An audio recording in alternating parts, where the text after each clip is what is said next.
Pak Ustadz pagi ini seger, Pak Ustadz Tata. Iya. Tapi saya lihat Pak Ustadz Tata sekarang sering live StreamYard di channel ya. Iya. Alhamdulillah. Sore. Pak Sapan Zen selalu hadir nyimak di bawah, memperhatikan Pak Ustadz Tata di atas.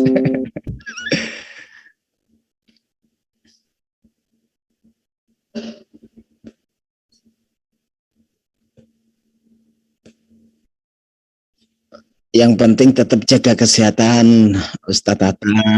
Kondisi sekarang ini sangat rawan dengan kondisi badan yang ya sedikit apa ya, banyak hama dan penyakit. Kalau ini tetap jaga kesehatan. Bismillahirrahmanirrahim. Assalamualaikum warahmatullahi wabarakatuh. Waalaikumsalam. Alhamdulillahi rabbil alamin. Wassalatu wassalamu ala ashrafil anbiya wal mursalin wa ala alihi wa sahbihi ajma'in, amma ba'd. Sahabat yang dimuliakan oleh Allah Subhanahu wa taala, selaku hamba dari Sang Khalik, marilah kita senantiasa memanjatkan puji syukur kepada Allah Subhanahu wa taala yang melimpahkan rahmat hidayah, maghfirah, kesehatan, umur yang panjang, serta akal yang sehat, ya, sampai kita pada dinul Islam yang mengajarkan kita kebenaran poin per poin, mengurai tentang kemaslahatan kehidupan manusia melalui kitab suci Al-Quran. Dan juga saya mengajak sahabat semuanya untuk bersalawat kepada junjungan kita Rasulullah Muhammad sallallahu alaihi wasallam. Allahumma shalli ala sayyidina Muhammad. Pada kesempatan kali ini ya, untuk kesekian kalinya ya, baru pertama lagi kembali saya Zulkifli Abbas pagi-pagi menyapa netizen dan juga sahabat-sahabat saya, guru-guru saya yang ada di Zoom. Senantiasa tujuannya hanya untuk mengajak netizen untuk istilahnya ini, memproklamirkan ya. Saya katakan memproklamirkan, saya katakan untuk agar supaya bisa dipahamkan bahwa tujuan kita ini adalah agar netizen itu mampu mengampanyekan channel-channel yang selama ini mengajarkan tentang, menginformasikan tentang materi-materi dialog lintas agama, karena ini sangat penting agar antara dua agama, Islam dan Kristen, itu bisa saling memahami satu sama lain, bahwa ternyata kebenaran yang dimaksud dengan agama saudara kita Kristen itu seperti ini, kebenaran yang dimaksud oleh agama Islam itu seperti ini, sehingga tidak mudah di antara kita itu terprovokasi atau tidak mudah kita ini mendapatkan kondisi di mana kita mudah untuk membenci satu sama lain oleh karena adanya isu-isu yang tidak benar terhadap keberadaan dua agama di negara kita ini, khususnya Islam Kristen. Jadi pagi ini saya sengaja ya untuk kembali mengudara di hari Ahad, mengajak kepada netizen, utamanya yang ada di channel Zulkifli Abbas, untuk kemudian mensubscribe channel Ustadz Tahta dan juga channel yang lain. Mungkin saya mohon supaya teman-teman yang ada di sini yang sedang live bisa menyebutkan channelnya satu persatu. Saya kasih kesempatan biar nanti saya arahkan netizen. Silakan. Channel saya Bang Zuma, Erwin CA 24 on. Erwin CA 24 on. Nah, sahabat-sahabat yang ada di live comment untuk segera mensubscribe channel tersebut, karena ini adalah channel Menara Syiar kita juga untuk bagaimana memberikan edukasi kepada masyarakat Indonesia pada khususnya. Channel Cah Tahta. Iya, Dek, udah benar, Dek. Cah Tahta channel. Langsung Dimute. Gurunda, langsung Tahta Channel gitu dong. Oh, Tahta Channel. Ya, jadi teman-teman netizen, saya berharap dengan hormat antum semua untuk mensubscribe channel Tahta Channel ya. Tahta Channel, diketik aja Tahta Channel, subscribe, karena beliau insya Allah kedepannya akan selalu bersama kita di sini. Teman-teman, ada Amir juga di sini, dan siapa, Bang Wan, terus kemudian saya nggak bisa sebutkan satu persatu ya. Pada intinya tujuan kita untuk live pagi ini adalah mengajak teman-teman netizen untuk mensubscribe channel-channel yang ada bersama dengan Zulkifli Mabas selama ini. Lalu kemudian sesi kali ini sengaja saya undang beliau Ustaz Tahta untuk memberikan menjawab pertanyaan-pertanyaan dari netizen. Kalau ada pertanyaan silakan diketik. Insya Allah nanti akan dijawab oleh beliau. Ya, nanti kalau sahabat-sahabat yang lain juga ingin membantu menjawab, dipersilakan dengan hormat. Yang pada intinya tema yang kita sajikan hari ini adalah netizen bertanya, Ustadz Tahta menjawab gitu. Nah, itu ada channelnya tuh, Tahta Channel. Ini saya tampilkan biar netizen lebih mudah mencarinya itu Bang Zuma. Allahu Akbar. Terima kasih Bang Amir. Terus yang tadi sahabat kita Erwin Channel, Erwin 24 on ya. Saya kira juga sudah bisa dipahami karena channel tersebut juga sudah, saya melihat sudah merambah kemana-mana juga. Apa ada channel lain? Bang Wan mungkin? Assalamualaikum. Waalaikumsalam warahmatullahi wabarakatuh. Nah, ini ada sahabat kita juga, nomor rekening Ceng. Nomor rekening Ceng. Norek Ceng, Masya Allah. Sorry. Terus ada Pak Bombon ya. Channel Arifin. Kok begitu Pak mukanya Pak? Enggak gitu aja udah jelek. Jangan dikit mati katanya. Biar nggak ngantuk Bang Zuma. Oh iya. Oke, saya kira kita mulai ya. Mana tahu ada yang ingin bertanya, teman-teman. Nanti sembari kita dialog, sekali-kali kita iklan lagi untuk channel sahabat-sahabat yang ada di sini. Channel Erwin Ca 24 on dan Tahta Channel. Insyaallah. Silakan, mungkin ada pertanyaan baik dari rekan Kristen, sahabat Muslim, dan juga teman-teman yang ada di live comment. Silakan. Di channelnya Gurunda ya ada itu. Ada yang bertanya ini Dinda dari Mapendos Channel. Ustadz Tahta, tanya dong, ada berapa dasar iman? Tafadhal Dinda, silakan. Oke, Bismillahirrahmanirrahim. Assalamualaikum warahmatullahi wabarakatuh semuanya. Ya. Waalaikumsalam warahmatullahi. Kalau kita bicara tentang iman, ya, ada berapa? Apa di situ? Mana tadi pertanyaannya? Dasar iman.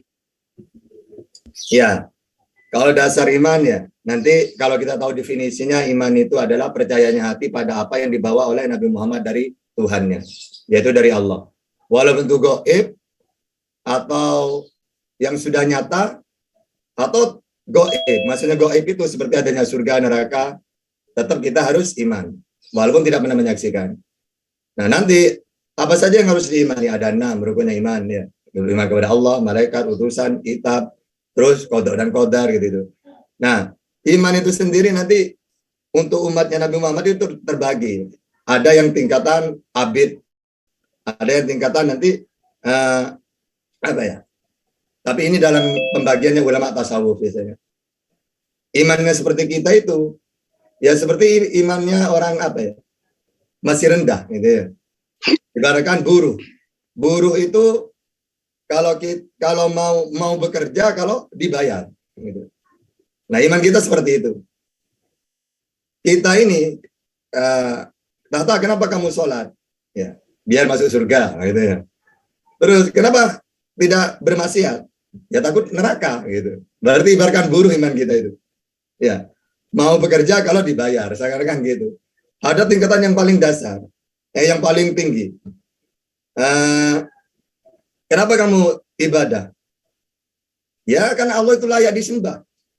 Mau masuk neraka atau surga, aku tidak ngurus itu. Gitu. Memang itu kewajiban saya sebagai hambanya Allah. Sebagai hambanya Allah. Wal insa ila liya'budun. Jadi tidak peduli seperti Rabi'ah al-Adawiyah gitu ya. Itu memang udah tidak ada harapan, bukan harapan, tidak ada ibadah itu imannya gitu ya. Itu murni langsung tingkatan tinggi. Jadi sudah tidak terpikirkan apakah dia itu mau kemana, terserah Allah nanti. Gitu. Itu dasar-dasar tentang iman. Gitu, Gurunda. Masya Allah. Jadi itu jawabannya ya, sahabat-sahabat sekalian, dasar iman. Kalau saya boleh menambahkan, dalam Al-Quran diterangkan surah An-Nisa, ya ayyuhalladzina amanu billahi wa rasuli wal kitabil ladina nazzala ala rasuli wal kitabil ladzi anzala min qabl. Jadi memang apa yang diuraikan oleh Adinda Tahta itu adalah suatu metode yang menggambarkan tentang iman. Nah, tadi yang sangat menarik itu, mau neraka, mau surga, yang pasti saya tetap menyembah kepada Allah karena memang pantas penyembahan itu dilakukan hanya kepada Allah. Ya, sekira begitu. Oke, mungkin ada pertanyaan lain dari teman-teman yang ada di sini atau teman-teman Kristen mungkin di Zoom ada yang mau bertanya, silakan. Saya juga lagi sedang belajar jadi moderator ini. Iya, silakan. Ada pertanyaan baru, tafadhal. Ya, sekali lagi saya ingatkan kepada teman-teman netizen ya, agar mensubscribe channel Ustaz Tahta Channel, dan juga channel yang kita sebutkan tadi milik saudara kita Erwin CA24 on. Ya, teman-teman yang mau diiklankan channelnya silakan, nanti kita bantu untuk ini.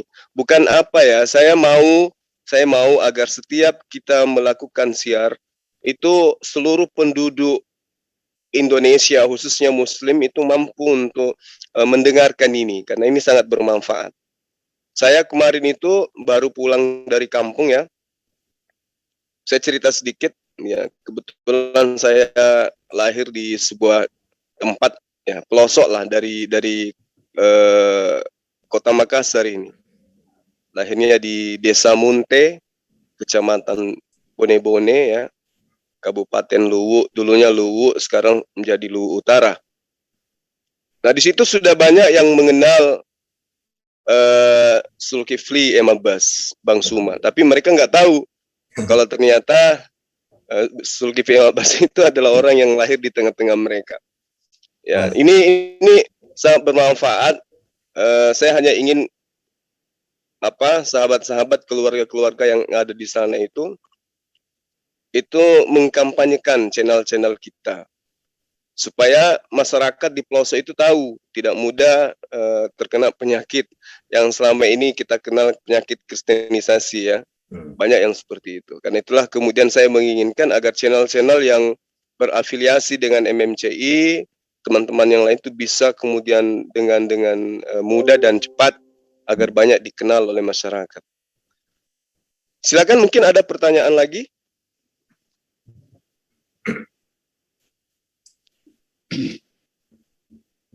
Netizen di luar sana mungkin ada yang ingin bertanya, silakan, kita akan bantu untuk mengurai pertanyaannya. Mohon maaf Bang Juma. Ya, Ustaz Tahta itu menjelaskan dasar-dasar keislaman, nanti mungkin banyak yang tanya, harus dipaparkan dulu. Mungkin begitu Ustaz Juma. Oke, silakan. Silakan Dek Tahta.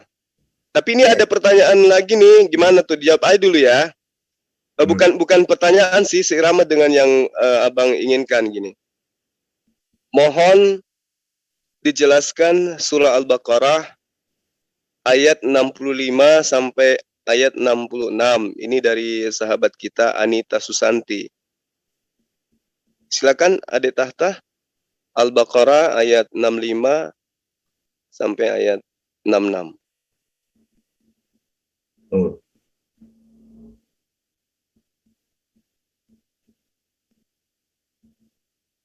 Dan sungguh kami telah mengetahui Bismillahirrahmanirrahim alim tumul ladina tadau minkum fi sabati faqulna. Nah, ini tentang Nabi Musa. Jadi dan sungguh kami telah mengetahui orang-orang yang melakukan pelanggaran di antara kamu pada hari Sabat. Lalu kami katakan kepada mereka, jadilah kamu kera yang hina.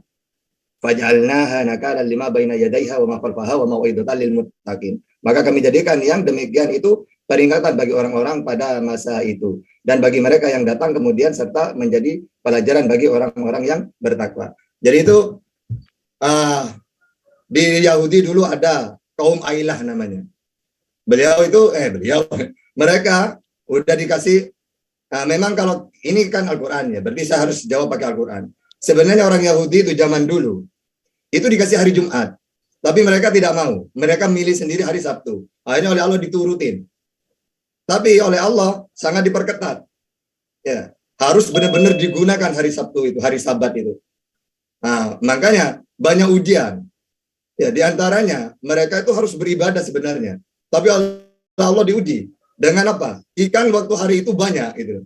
Akhirnya mereka itu tergoda. Mereka memang tidak menangkap, tapi ikan-ikan itu mereka beri kayak jaring gitu, supaya besoknya bukan di hari Sabat bisa diambil. Akhirnya pelanggaran itu banyak diingatkan oleh kaum yang lainnya. Jangan, ini melanggar. Tapi mereka demi untuk memperoleh yang banyak tidak memperdulikan. Akhirnya dibagi dua kelompok itu. Tapi ingat itu cuma satu, ibaratkan desa gitu. Ailah namanya. Akhirnya oleh Allah terbagi dua, yang satu ya sudah kalau kalian ingin melanggar ini silakan, kami tidak ikut. Akhirnya berpisah ya, satu negeri Ailah ini. Nah maka yang melanggar ini tetap kunu kirodatan hosiin itu dikutuk menjadi kera itu. Dan itu kalau kita baca tafsirnya berapa hari ini, lalu mereka mati semua ya, yang dikutuk ini. Nah ini, dan sesungguhnya kamu telah mengetahui orang-orang yang melanggar peraturan di antara pada hari Sabat, di Sabtu, yakni dengan menangkap ikan, padahal kami telah melarangmu dari demikian, dan mereka ini ialah penduduk Ailah itu, atau ialah. Lalu kami dikatakan kepada mereka, jadilah kalian kera yang hina, artinya yang terkucil, apa yang dikehendaki Allah itu pun terlaksana. Nah, jadi berapa hari ya? 40 hari mungkin kalau di tafsir yang lain. Ya itu mati semua yang dikutukin jadi kera itu. Jadi tapi misalnya ditanya, mana sekarang di sana di Alkitab misalnya? Ya tidak ada. Tapi saya pernah nanya ke orang-orang, memang ada kisah itu. Walaupun di tafsiran Israel gitu. Sama dengan Nabi Ibrahim mau dibakar itu. Kalau di Perjanjian Lama, Perjanjian Baru itu nggak ada. Tapi dalam tafsir mereka ada keterangan itu. Sama dengan hari Sabat ini. Mereka yang dikutuk ini. Jadi kalau ditanya sekarang, memang tidak ada dalam Perjanjian Lama gitu. Itu adanya di tafsir mereka masih ada hal seperti itu. Sama dengan Nabi Ibrahim waktu dibakar itu. Gitu Bang Juma. Masya Allah, luar biasa ya. Dinda Tahta ini memang ilmunya tidak diragukan lagi. Oke, sedikit saya tambahkan ya, teman-teman yang memiliki channel yang berafiliasi dengan channel Zuma atau yang sering kemudian bergabung di MMCI Zoom, agar mempersiapkan regulasi perangkat berdialog ya, seperti timer dan lain-lain. Mana tahu nanti dibutuhkan pada saat ada dialog, jadi kita tidak kesulitan jika ada tamu dari teman Kristen. Kemudian ini ada pertanyaan dari saudara Alfia Asahra terkait dengan ada yang mengatakan setelah Yesus wafat 40 hari kemudian Yesus naik ke langit. Oke, sedikit saya tambahkan sebelum saya berikan ke Adinda Tahta.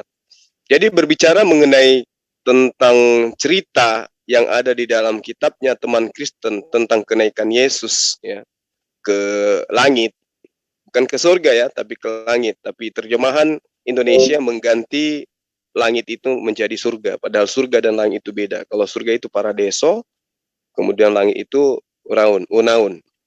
Nah, ketika kita berbicara hal ini, itu memang ada pertentangan. Jadi dalam satu kitab milik satu agama ada pertentangan tentang kenaikan Yesus. Di dalam Lukas 24 nomor 50 sampai 51 dikatakan bahwa peristiwa kenaikan Yesus itu terjadi di Betania. Itu diterangkan di dalam Lukas 24 nomor 50 sampai 51. Sedangkan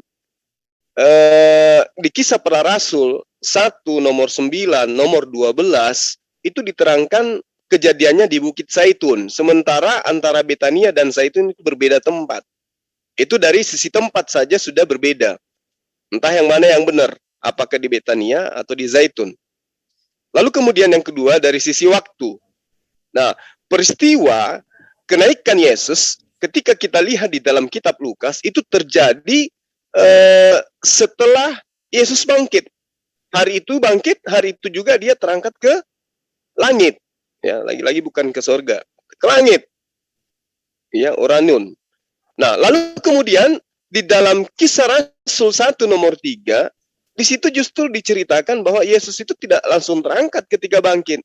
Dia mutar-mutar dulu selama kurang lebih 40 hari. Jadi ini kontradiksi yang sangat luar biasa. Saya simpulkan, di dalam kitab Lukas nomor 24 pasal 50 sampai pasal 51 diceritakan kenaikan Yesus itu terjadi di Betania. Di Kisah Para Rasul 1 nomor 9 nomor 12 terjadinya di Bukit Zaitun. Waktu terangkatnya ke langit diceritakan di dalam Kisah Para Rasul 1 nomor 3 itu 30 hari setelah kebangkitan. Sementara diceritakan di dalam Lukas, kitab Lukas ya maksud saya, itu terjadinya pada saat Yesus bangkit hari itu juga langsung terangkat. Tidak butuh 40 hari. Ya, saya kira begitu dari saya. Mungkin ada tambahan dari Adinda Tahta. Kalau nggak ada kita beralih ke pertanyaan lain. Silakan. Ya, saya cuma nambah sedikit bahwa memang kalau kita, ini saya dengan Guru Ndajuma ya, itu biasanya beliau tentang Bible ya, tentang kitab-kitab itu beliau guru saya mahir banget ya. Tapi biasanya kalau masalah Islam beliau apa ya? Kalau kolaborasi dengan saya itu ya gitu. Saya dalam Islamnya, beliau dua-duanya sebenarnya. Tapi biasanya saya yang disuruh tentang Islamnya. Jadi memang kalau dalam Islam sendiri, memang bukan ke surga. Makanya ketika Rasulullah Mi'raj itu bertemu dengan Nabi Isa di langit yang pertama. Memang dalam Islam, langit itu tempatnya orang-orang suci. Makanya bertemu dengan Nabi Adam pertama, Nabi Idris, sampai Nabi Yusuf, ya, Nabi Nuh, Nabi Musa, Nabi Ibrahim. Itu memang langit, bukan surga. Ya. Karena memang tempatnya orang-orang suci di situ, langit itu. Nanti surga itu nanti, kalau kita sudah kiamat, ya baru ada penghisapan. Nabi Muhammad dulu masuk surga.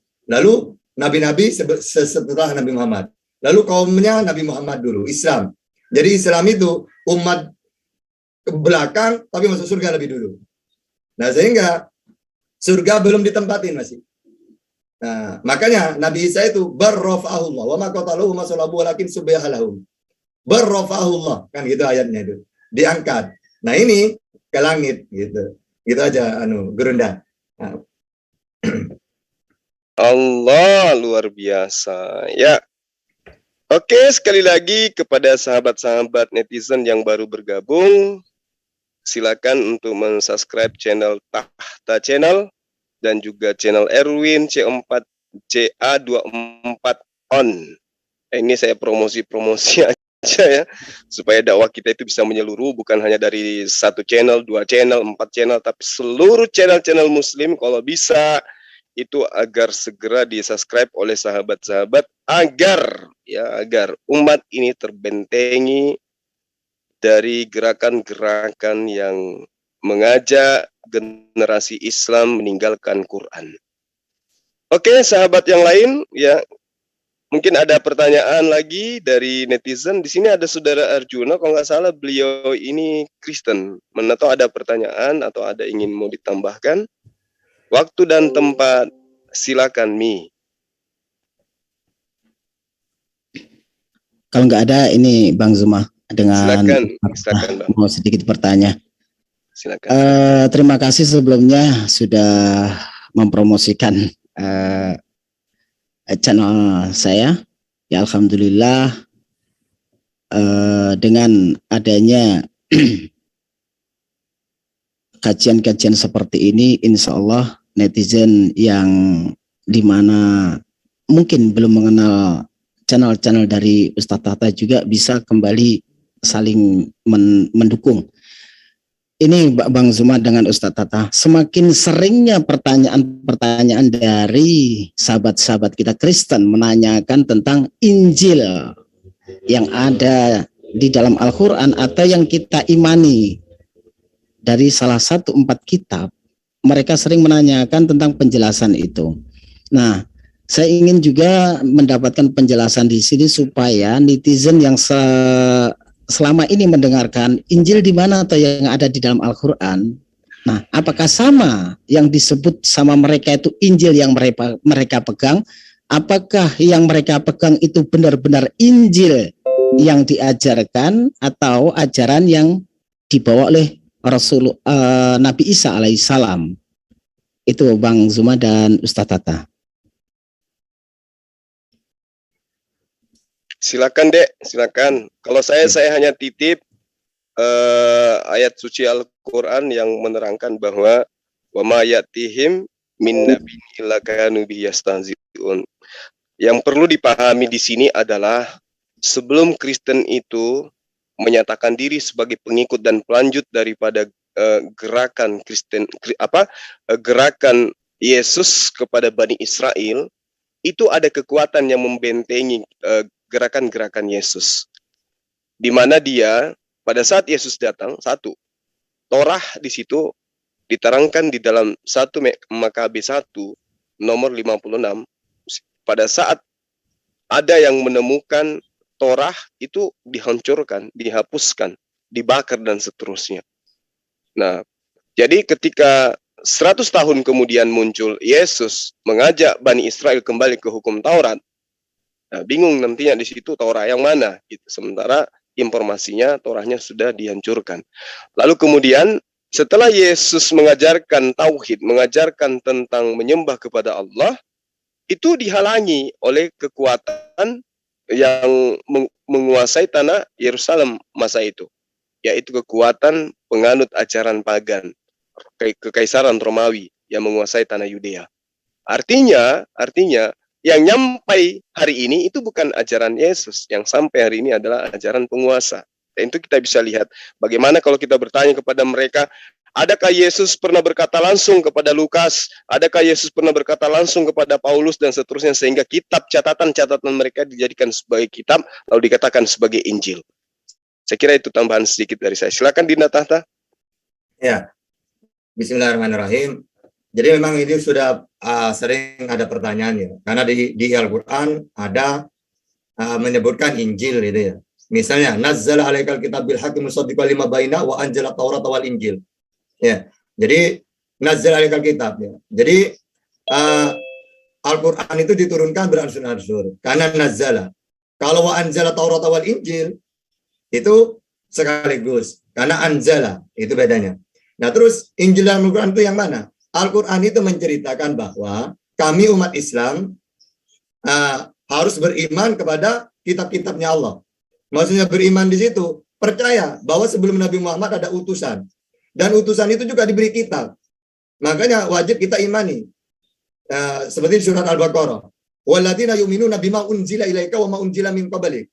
Dan mereka yang beriman kepada apa yang diturunkan padamu Muhammad, yaitu Al-Quran. Wa ma unzila min qablik, dan beriman kepada kitab yang diturunkan sebelum kamu, yaitu Taurat, Injil, Zabur.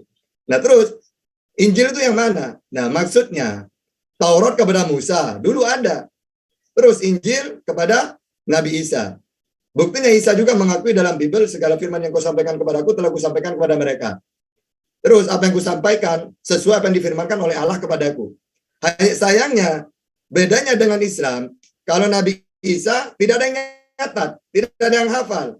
Sehingga nanti yang muncul itu bukan lagi kitab yang disampaikan, firman disampaikan oleh Yesus, bukan. Tapi nanti menjadi kitab sejarah.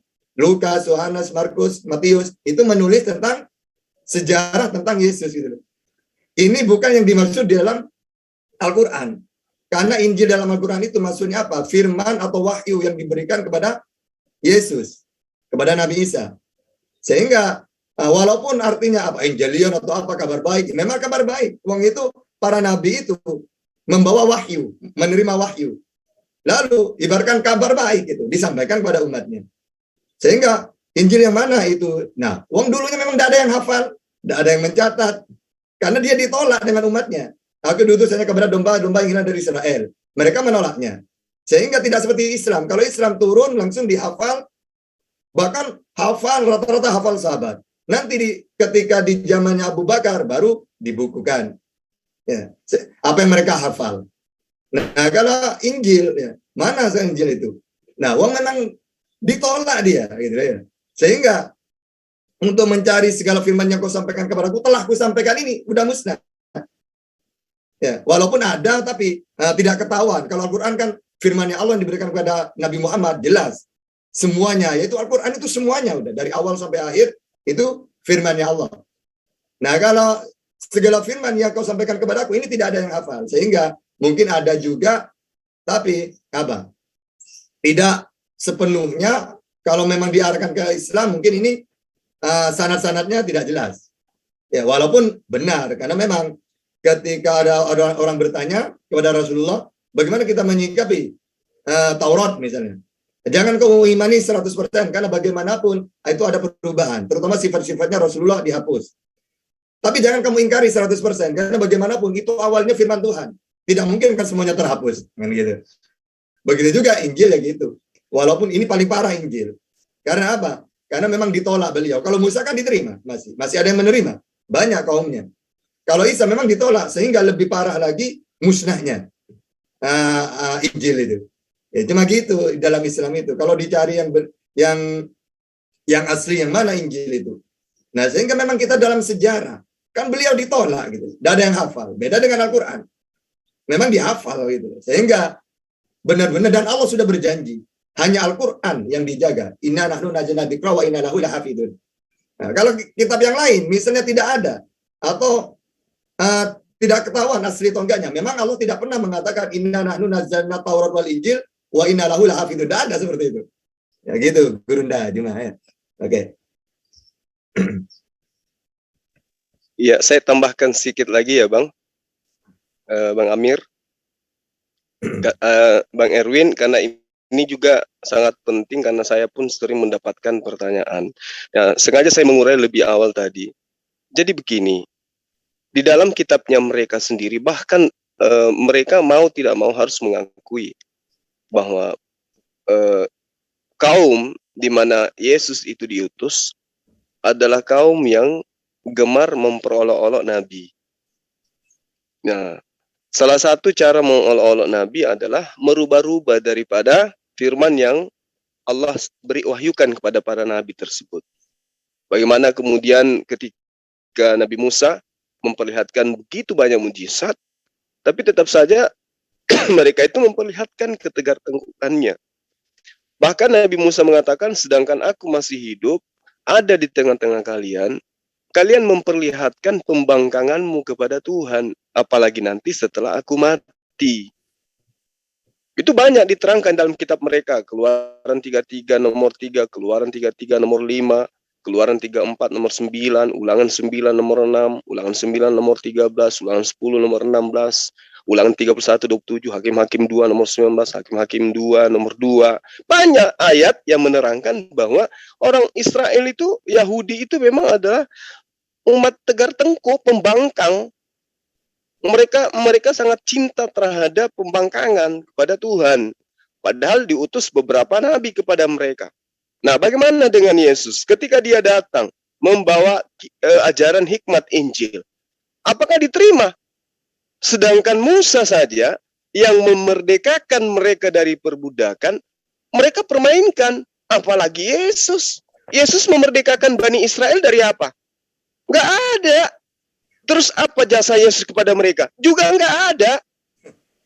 Musa, jangan dibilang, membebaskan mereka dari perbudakan, membebaskan mereka dari kejaran daripada Fir'aun, memberi makan kepada mereka, makanannya jatuh dari langit langsung. Coba. Jadi mukjizat apa lagi yang kurang yang diperlihatkan oleh Musa? Apa yang mereka minta? Musa minta kepada Allah, langsung dikabulkan. Apakah mereka taat kepada Musa? Tidak. Lalu bagaimana mungkin dia mau taat kepada Yesus yang hanya menurut mereka pandangannya dia hanya anak haram, lahir dari hasil zina. Jadi bagaimana mungkin kemudian ajarannya mau langgeng sampai ke Kristen hari ini? Nggak mungkin. Karena itulah kemudian bukan hal biasa itu ketika kita minta, mana original teks kitab Anda? 1. Mana bukti data Yesus pernah bertemu dengan Lukas? 2. Nggak ada. Legitimasi daripada Yesus yang adalah sang firman menurut kalian, ada enggak dia pernah mengatakan kepada Lukas, kepada Markus, kepada Matius, kepada Yohanes, kepada Paulus tentang kitab mereka? Layaknya Rasulullah Muhammad SAW berbicara mengenai Al-Quran. Khairukum man ta'allamal Quran, tuh disebut. Nah sekarang Yesus sendiri pernah menyebut kitab mereka enggak? Lukas, kitab Markus, kitab Matius, pernah enggak Yesus nyebut itu? Enggak pernah. Jadi apa yang diterangkan oleh Al-Quran di dalam surah Al-Baqarah ayat 79, yang celakalah orang-orang yang membuat kitab dengan tangannya sendiri, lalu kemudian dikatakan itu dari Tuhan. Mereka celaka enggak orang-orang itu? Celaka, lihat aja hidupnya pengarang kitab itu. Ada enggak yang matinya normal? Nggak ada. Jadi benar apa yang diterangkan Al-Quran.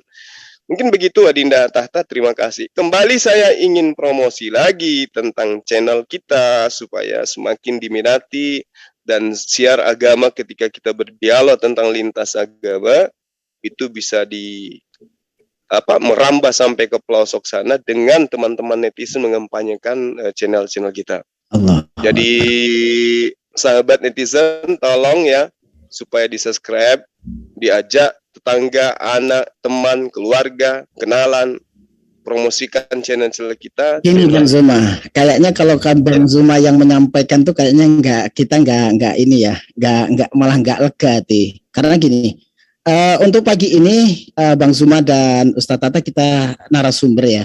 Kayaknya rasanya hati ini miris kalau Bang Zuma itu malah yang mempromosikan channel-channel yang ada di sini. Nah, itu nggak apa-apa, Bang, nggak apa-apa. Nggak apa-apa. Saya dengan berat hati, kayaknya enaknya Mbak Ustadz Tata dan Bang Zuma ini menyampaikan ataupun memberikan satu penjelasan atau pencerahan untuk kita semuanya. Sebelum kita menuju ke Mbak Yuni dan Pak Ekeng, nanti ini saya bantu sedikit tentang untuk kajian pagi hari ini. Untuk sebelumnya, untuk saudara-saudaraku semuanya, semoga apa yang Anda berikan dukungan untuk kami semuanya dalam mengembangkan dakwah bisa sampai ke pelosok negeri, bisa mendapatkan berkah dan nilai tersendiri dari Allah Subhanahu wa taala. Ini Bang Zuma, yang kedua pertanyaan mungkin yang sering diangkat oleh sahabat-sahabat kita Kristen dan juga banyak sekali dari sahabat-sahabat kita mungkin menjawabnya sedikit kurang jelas tentang Nabi dan Rasul di dalam Islam dan di dalam Kristen, yang mana mereka sering menarasikan bahwasannya Nabi palsu itu siapa. Yang jelas Bang Zuma sering menjelaskan, tapi itu sepertinya mereka tidak mendengarkan penjelasan itu. Silakan Bang Zuma dan Ustadz Tata memberikan penjelasan dalil-dalilnya bahwasannya merujuk kepada siapa Nabi dan Rasul di dalam nubuatan yang pernah sering diangkat oleh mereka. Itu Bang Zuma. Ya, mungkin Adinda Tahta duluan, silakan. Ya, sebelumnya ya saya terima kasih.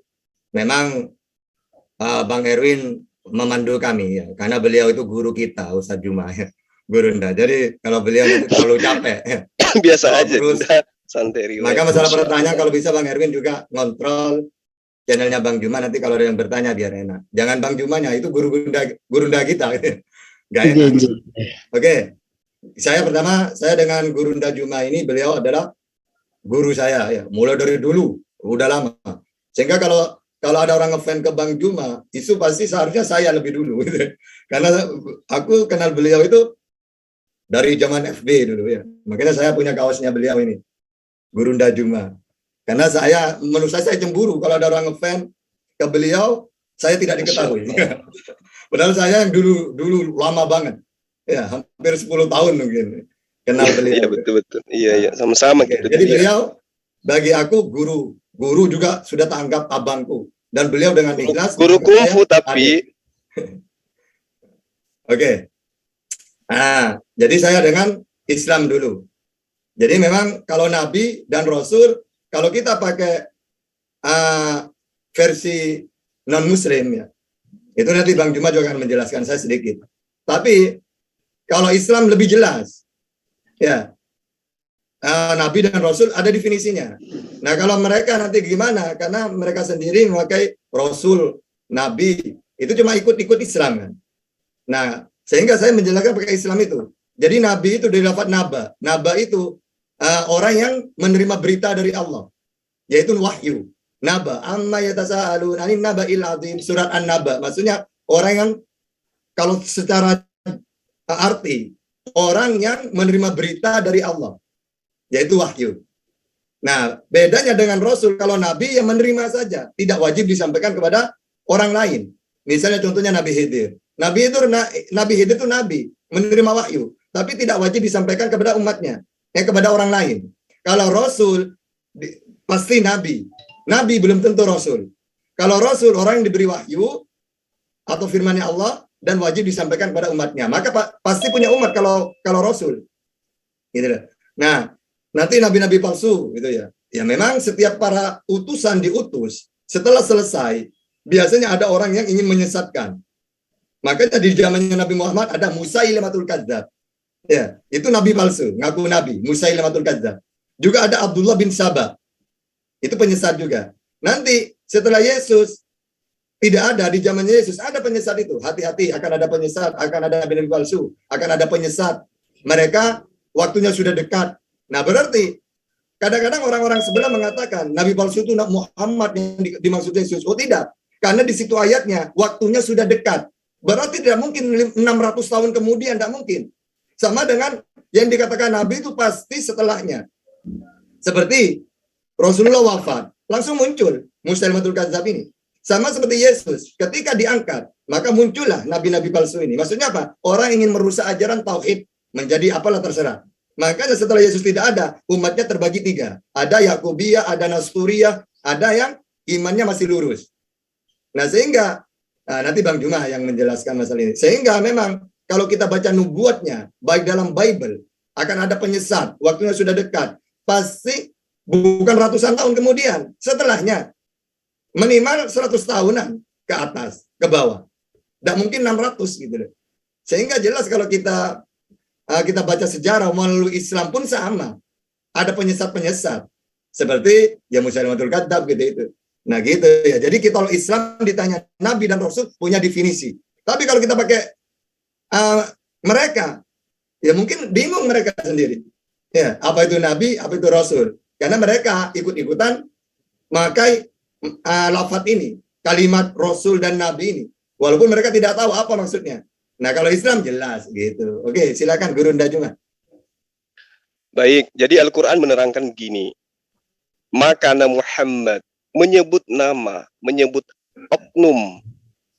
Ya, artinya bahwa ketika kita berbicara mengenai kenabian, kerasulan, kitab suci itu sendiri yang kemudian menerangkan. Walakin Rasulullah wa khataman nabiyyin. 2 titel yang kemudian Allah jelaskan kepada umat manusia bahwa baginda Rasulullah Muhammad SAW itu adalah Rasul dan juga adalah Nabi. Nah, bagaimana dengan Paulus? Siapa yang mengatakan bahwa dia adalah Rasul? Sementara yang diterangkan oleh Allah dalam Al-Quran bahwa tiadalah kami mengutus seorang rasul pun sebelum engkau Muhammad, melainkan kami mengajarkan kepada mereka agar menyampaikan kepada umatnya tidak ada Tuhan selain aku, sembahlah aku. Itu poinnya. Nah sekarang kalau Paulus itu adalah rasul, karena dia mengambil kata rasul dari Islam, coba kita lihat, adakah Paulus itu mengajarkan bahwa tiada Tuhan selain Allah? Tidak. Justru ya ajarannya dia yang kemudian mengajak manusia menuhankan Tuhan baru berupa manusia. Dengan matinya Yesus, ya dikatakan siapa yang berkata dengan mulutnya bahwa Yesus itu adalah Tuhan, maka dia akan diselamatkan. Jadi dia mengajarkan manusia untuk menyembah kepada ilah baru dalam bentukan manusia. Siapa itu? Paulus. Pantaskah dia disebut rasul? Tidak. Berarti pangkat rasul yang ada pada dirinya itu adalah pangkat palsu. Nah, makanya Yesus mengatakan waspadalah kepada siapa? Kepada ahli kitab. Apakah Rasulullah Muhammad SAW ahli kitab? Bukan. Yang ahli kitab siapa? Paulus. Waspadalah kepada orang Farisi, kata Yesus. Apakah Rasulullah orang Farisi? Bukan. Lalu siapa? Paulus ngaku orang Farisi. Lalu kemudian nubuatan dalam kitab mereka, dalam Kejadian 49, ya, ayat nomor 27 dikatakan bahwa keturunan daripada Benyamin nanti akan berlaku seperti serigala. Apakah Rasulullah Muhammad SAW pernah mengaku sebagai keturunan Benyamin? Tidak. Lalu siapa yang pernah mengaku keturunan Benyamin? Baca Roma 11 nomor 1. Aku keturunan Benyamin. Benyamin ini nubuatannya tentang masa depannya menurut Yakub sebagai apa? Serigala. Pesan Yesus agar waspada kepada siapa? Pada serigala. Tergenapi nggak? Tergenapin. Nah, untuk kemudian bisa mengetahui sahabat-sahabat Muslim, agar bisa mengetahui tentang nubuatan yang tergenapi tentang Nabi palsu di dalam kitabnya sahabat Kristen, ke Gramedia, beli Bible, di situ Anda boleh lihat di dalam Lukas 21. Baca satu perikop, di situ nyata sekali perbuatan-perbuatan daripada nabi palsu itu diceritakan. Intinya, di Lukas 21 diterangkan di data nomor 8 dikatakan bahwa waspadalah akan datang penyesat, ya, pengajar-pengajar palsu yang akan mengajarkan bahwa akulah dia, waktunya sudah dekat dan seterusnya. Dia adalah penyesat, dia adalah antikristus. Ketika dia berkata dusta, ketika dia menyampaikan sesuatu dusta, dia berkata bukan berdasarkan atas firman Tuhan.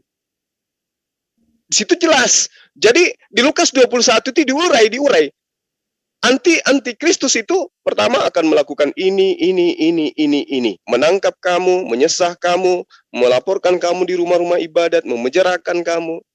Nah, poinnya agar kita ketahui siapa pelakunya, di data nomor 12 yang diterangkan, namun sebelum semua itu terjadi terhadapmu, terlebih dahulu engkau akan ditangkap, engkau akan dianiaya, engkau akan dimasukkan ke dalam penjara-penjara, di rumah ibadah dan seterusnya. Siapa pelakunya itu?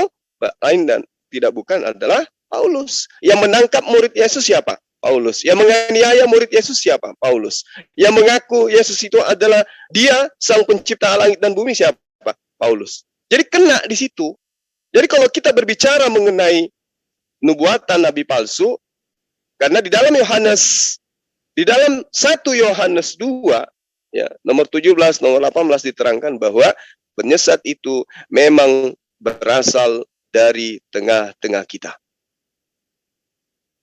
Jadi memang begitu adanya. Nabi palsu itu berasal di tengah-tengah mereka. Berada di tengah-tengah pengikut Yesus. Berarti sekeliling ahli kitab. Siapa ahli kitab itu? Siapa yang mengaku sebagai ahli kitab? Yang tidak bercacat di dalam hukum Taurat siapa? Paulus.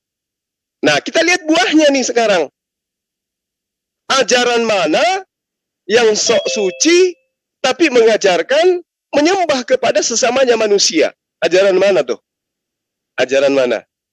Apakah Islam mengajarkan menyembah kepada manusia? Rasulullah Muhammad SAW mengajarkan menyembah kepada manusia? Tidak. Lalu siapa yang mengajarkan menyembah kepada manusia? Yang harus mati di atas tiang salib untuk menebus dosa manusia. Siapa yang mengajarkan itu? Nah, itulah dia, nabi palsunya. Dari buahnya kita kenal.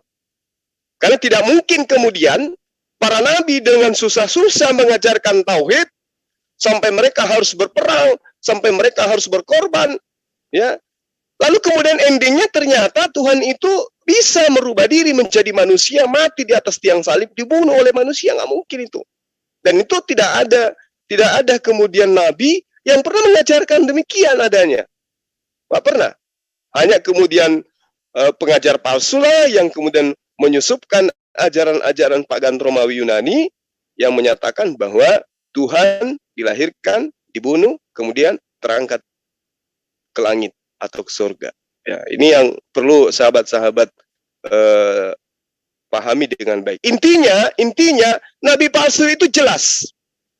Ciri-cirinya mengajarkan menyembah kepada sesamanya makhluk. Ya, sementara ayam saja nggak nyembah kepada sesamanya ayam. Kucing nggak nyembah sesamanya kucing. Nah, ini ada sosok yang mengatakan dirinya sebagai utusan yang diutus dari sejak rahim ibunya, tapi ketika Yesus nusul ke muka bumi nggak pernah jumpa, padahal berada pada wilayah yang sama, tapi malah menjadi pembantai. Tapi katanya Rasul dipilih dari sejak lahir, tapi ternyata berjumpa pun tidak pernah. Nanti setelah sang Rasul aslinya terangkat ke langit, oleh karena terzalimi hampir dibunuh oleh orang-orang pada masa itu, karena memang kegemaran mereka itu adalah menganiaya, memperolok-olok, bahkan membunuh nabi-nabi. Nah, ketika mereka ingin membunuh nabi bernama Isa alaihissalam, Allah mengangkatnya, muncullah penyesat yang dinubuatkan itu. Waspadalah ya, kepada ahli Torah, kepada orang Farisi dan seterusnya. Itu oknum yang sudah kena. Rasulullah Muhammad SAW jauh. Justru beliau dinubuatkan sebagai sosok penghibur lain. Kenapa dikatakan penghibur? Karena seluruh nabi yang diutus sebelum Rasulullah Muhammad SAW itu hanya diutus kepada golongannya masing-masing, diutus kepada kaumnya masing-masing. Sementara Rasulullah Muhammad SAW itu diutus untuk seluruh umat manusia. Makanya disebut sebagai penolong lain. Tipikalnya, ciri-cirinya pun jelas dalam kitab mereka. Bagaimana ciri-ciri daripada penolong itu. Saya kira begitu sebagai tambahan dari saya. Ya, kepada teman-teman semua, dengan hormat saya persilakan. Allahu Akbar. Terima kasih untuk Bang Zuma sudah memberikan penjelasan uraian sekaligus dengan Ustaz Tata. Sebelum kita menuju ke ini, sahabat kita Kristen yang mungkin akan bertanya, sekarang sudah share screen ini di layar. Kita promosikan dulu untuk channel-channel Muslim yang untuk saat ini live. Yang pertama dengan channel Zulkifli M. Abbas, channel Tata channel, Erwin CA24 on, dan silakan kalau teman-teman yang mau melivekan menyebutkan channelnya. Silakan Bang Arjuna yang mau menanyakan, sepertinya sudah di share screen atau ada unek-unek lain sebelum kita ke pertanyaan Mbak Yuni dan Bang Emil. Untuk Bang Arjuna, monggo. Silakan Arjuna yang sudah share screen. Kalau tidak ada pertanyaan, mungkin harus ditunda dulu share screen-nya, ditutup dulu. Kita ke Mbak Yuni untuk melanjutkan pertanyaan berikutnya yang sepertinya sudah resen dari beberapa menit yang lalu. Silakan Mbak Yuni. Oke, assalamualaikum warahmatullahi wabarakatuh. Waalaikumsalam. Kalau ada Bang Zuma saya grogi nih menanya pun. Soalnya nggak pintar. Ya udah saya bobo. Bukti. Ada Bang Zuma aja mesti saya grogi. Tak tahu kenapa ya. Kalau Ustaz lain oke aja. Oke, saya mau ini. Begini, kan orang Kristen itu kan selalu bangga dengan mengatakan bahwa Yesus itu sudah berada di surga dan duduk di sebelah kanan Bapak. Oke. Sedangkan kan Bang Zuma juga ada capek, ada sampai serak-serak basah dan ngomong bahwa kalau Nabi Isa itu Cuma ada nyantol di tingkat langit di tingkat 2 gitu kan. Jadi saya minta sekali lagi tolong Bang Juma, Bang Tahta semua, nah menerangkan secara sederhana supaya mereka itu nggak tanya lagi seperti itu. Apa maksudnya? Maksud saya itu di Al-Quran itu macam mana yang bisa kita, dan di Bible itu tentang Yesus itu macam mana. Apakah kita bisa membantah apa yang tertulis di Bible itu secara data dan fakta? Oke, makasih. Assalamualaikum. Ya, silakan Dinda. Ya, saya hanya titip ajaran Nabi Isa alaihissalam kepada Bani Israel. Innallaha huwa rabbi wa rabbukum fa'budu hadza siratul mustaqim. Jadi jalan yang lurus yang ditunjukkan oleh sosok Nabi yang datang kepada Bani Israel, yang mereka perolok-olokkan, yang mereka tuduhkan sebagai anak zina, lalu kemudian muncul golongan baru dari luar Bani Israel yang mengolok-oloknya menjadi Tuhan. Itu di dalam Al-Quran diluruskan kembali oleh Allah, diajarkan kepada kita umat Islam bahwa beliau ketika datang kepada Bani Israel menyerukan seantero Yerusalem, innallaha, sesungguhnya Allah, huwa rabbi wa rabbukum, dia adalah Tuhanku dan Tuhanmu, sebagaimana yang diserukan beliau di dalam terjemahan kitab mereka di dalam Yohanes 4 nomor 22. Aku menyembah, kami menyembah kepada Tuhan yang kami kenal, dan kalian menyembah kepada Tuhan yang kalian tidak kenal. Kemudian beliau mengutus Maria. Datanglah kepada saudara-saudaraku, wahai Maria, sampaikan kepada mereka, aku akan pergi kepada Tuhanku dan Tuhanmu, Allahku dan Allahmu. Seirama dengan Al-Quran surah As-Sukhruf ayat 64. Innallaha huwa rabbi wa rabbukum fa'budu hadza siratul mustaqim. Jadi jalan yang lurus itu adalah menyembah hanya kepada Allah dan mendudukkan Yesus hanya sebagai Rasulullah atau utusan Allah. Demikian, silakan Nadine. Oke, saya akan menambah juga ya. Jadi sebenarnya dalam pemahaman orang-orang saudara kita ya, teman kita Kristen, Yesus terangkat dan duduk di sebelah kanan Bapa gitu. Bukan berarti dia itu bersama Allah gitu, enggak. Itu cuma salah pemahaman. Karena memang manusia itu kalau sudah selesai di bumi, atau seperti para nabi yang selesai tugasnya, akan kembali ke hadirat Allah. Maksudnya apa? Oleh Allah kalau orang itu para nabi, maka diberikan tempat yang suci. Makanya dalam Islam itu ada di langit pertama, itu Nabi Isa, Nabi Idris, Nabi Yusuf, sampai Nabi Ibrahim, langit ke-7. Nah, ini maksudnya bukan berarti terangkat langsung di surga atau bersama Allah, bukan kayak gitu. Oleh Allah diangkat ke hadiratnya, maksudnya diberi tempat yang istimewa. Nah, kalau cuma gara-gara terangkat, apalagi kembali kepada Allah, itu bukan hanya para nabi. Umat Islam pun kalau sudah meninggal, dari Allah kembali kepada Allah. Mohon maaf, Ustaz, sebentar. Mohon maaf. Tolong untuk Arjuna, share-nya ditutup dulu. Nanti kalau Anda bertanya ataupun menyanggah ke pernyataan dari narasumber kita, silakan Anda menunjukkan share-nya gitu. Jadi nggak enak kita dalam satu kajian seperti ini, Anda share screen, tapi diminta untuk bertanya atau penjelasan, Anda diam gitu. Jadi biar kita lebih beradab juga, Ustadz kita, narasumber kita menjelaskan. Kalau memang ada yang kurang pas, silahkan Anda ikut menjelaskan atau menyanggah. Bahwasanya Anda seorang Kristen, pastinya punya keimanan dan punya penafsiran yang berbeda, tidak seperti yang ditafsirkan atau apa yang dijelaskan oleh Ustadz kami. Itu dilanjut Ustadz Tata. Ya, jadi misalnya terangkat ke hadirat Allah gitu ya. Itu umat Islam pun kalau meninggal seperti itu. Innalillahi wa inna ilaihi raji'un. Ya, jadi semua itu dari Allah kembali kepada Allah, bukan berarti kembali bersama Allah, bukan gitu. Karena memang semua ini ciptaannya. Sehingga umat Islam kalau ada orang meninggal ya kembali kepada Allah gitu. Nah, ini mungkin kalau diartikan dengan orang-orang seperti pemahaman kawan kita Kristen, seakan-akan bersama Allah gitu, enggak. Walaupun Yesus ya bukan berarti duduk di sebelah, enggak. Tapi dia tugasnya selesai, lalu kalau dalam Al-Quran barrafa'ahullah ya, diangkat kepada martabat ya, tempat yang tinggi. Maksudnya apa? Dia sudah selesai sehingga oleh Allah diberi tempat yang khusus untuk orang-orang yang suci. Seperti ya itu, kalau di Isra itu Nabi bertemu dengan Nabi Isa langit. Karena langit itu tempatnya orang-orang yang suci, terutama para nabi gitu. Nah, sehingga bukan berarti bersanding dengan Allah, enggak. Gitu. Itu kesalahpahaman. Karena kalau pakai pemahaman kayak gitu, bisa jadi orang Islam semuanya bersama Allah. Karena inna lillahi wa inna ilaihi raji'un, kembali kepada Allah. Nah, kan seperti itu.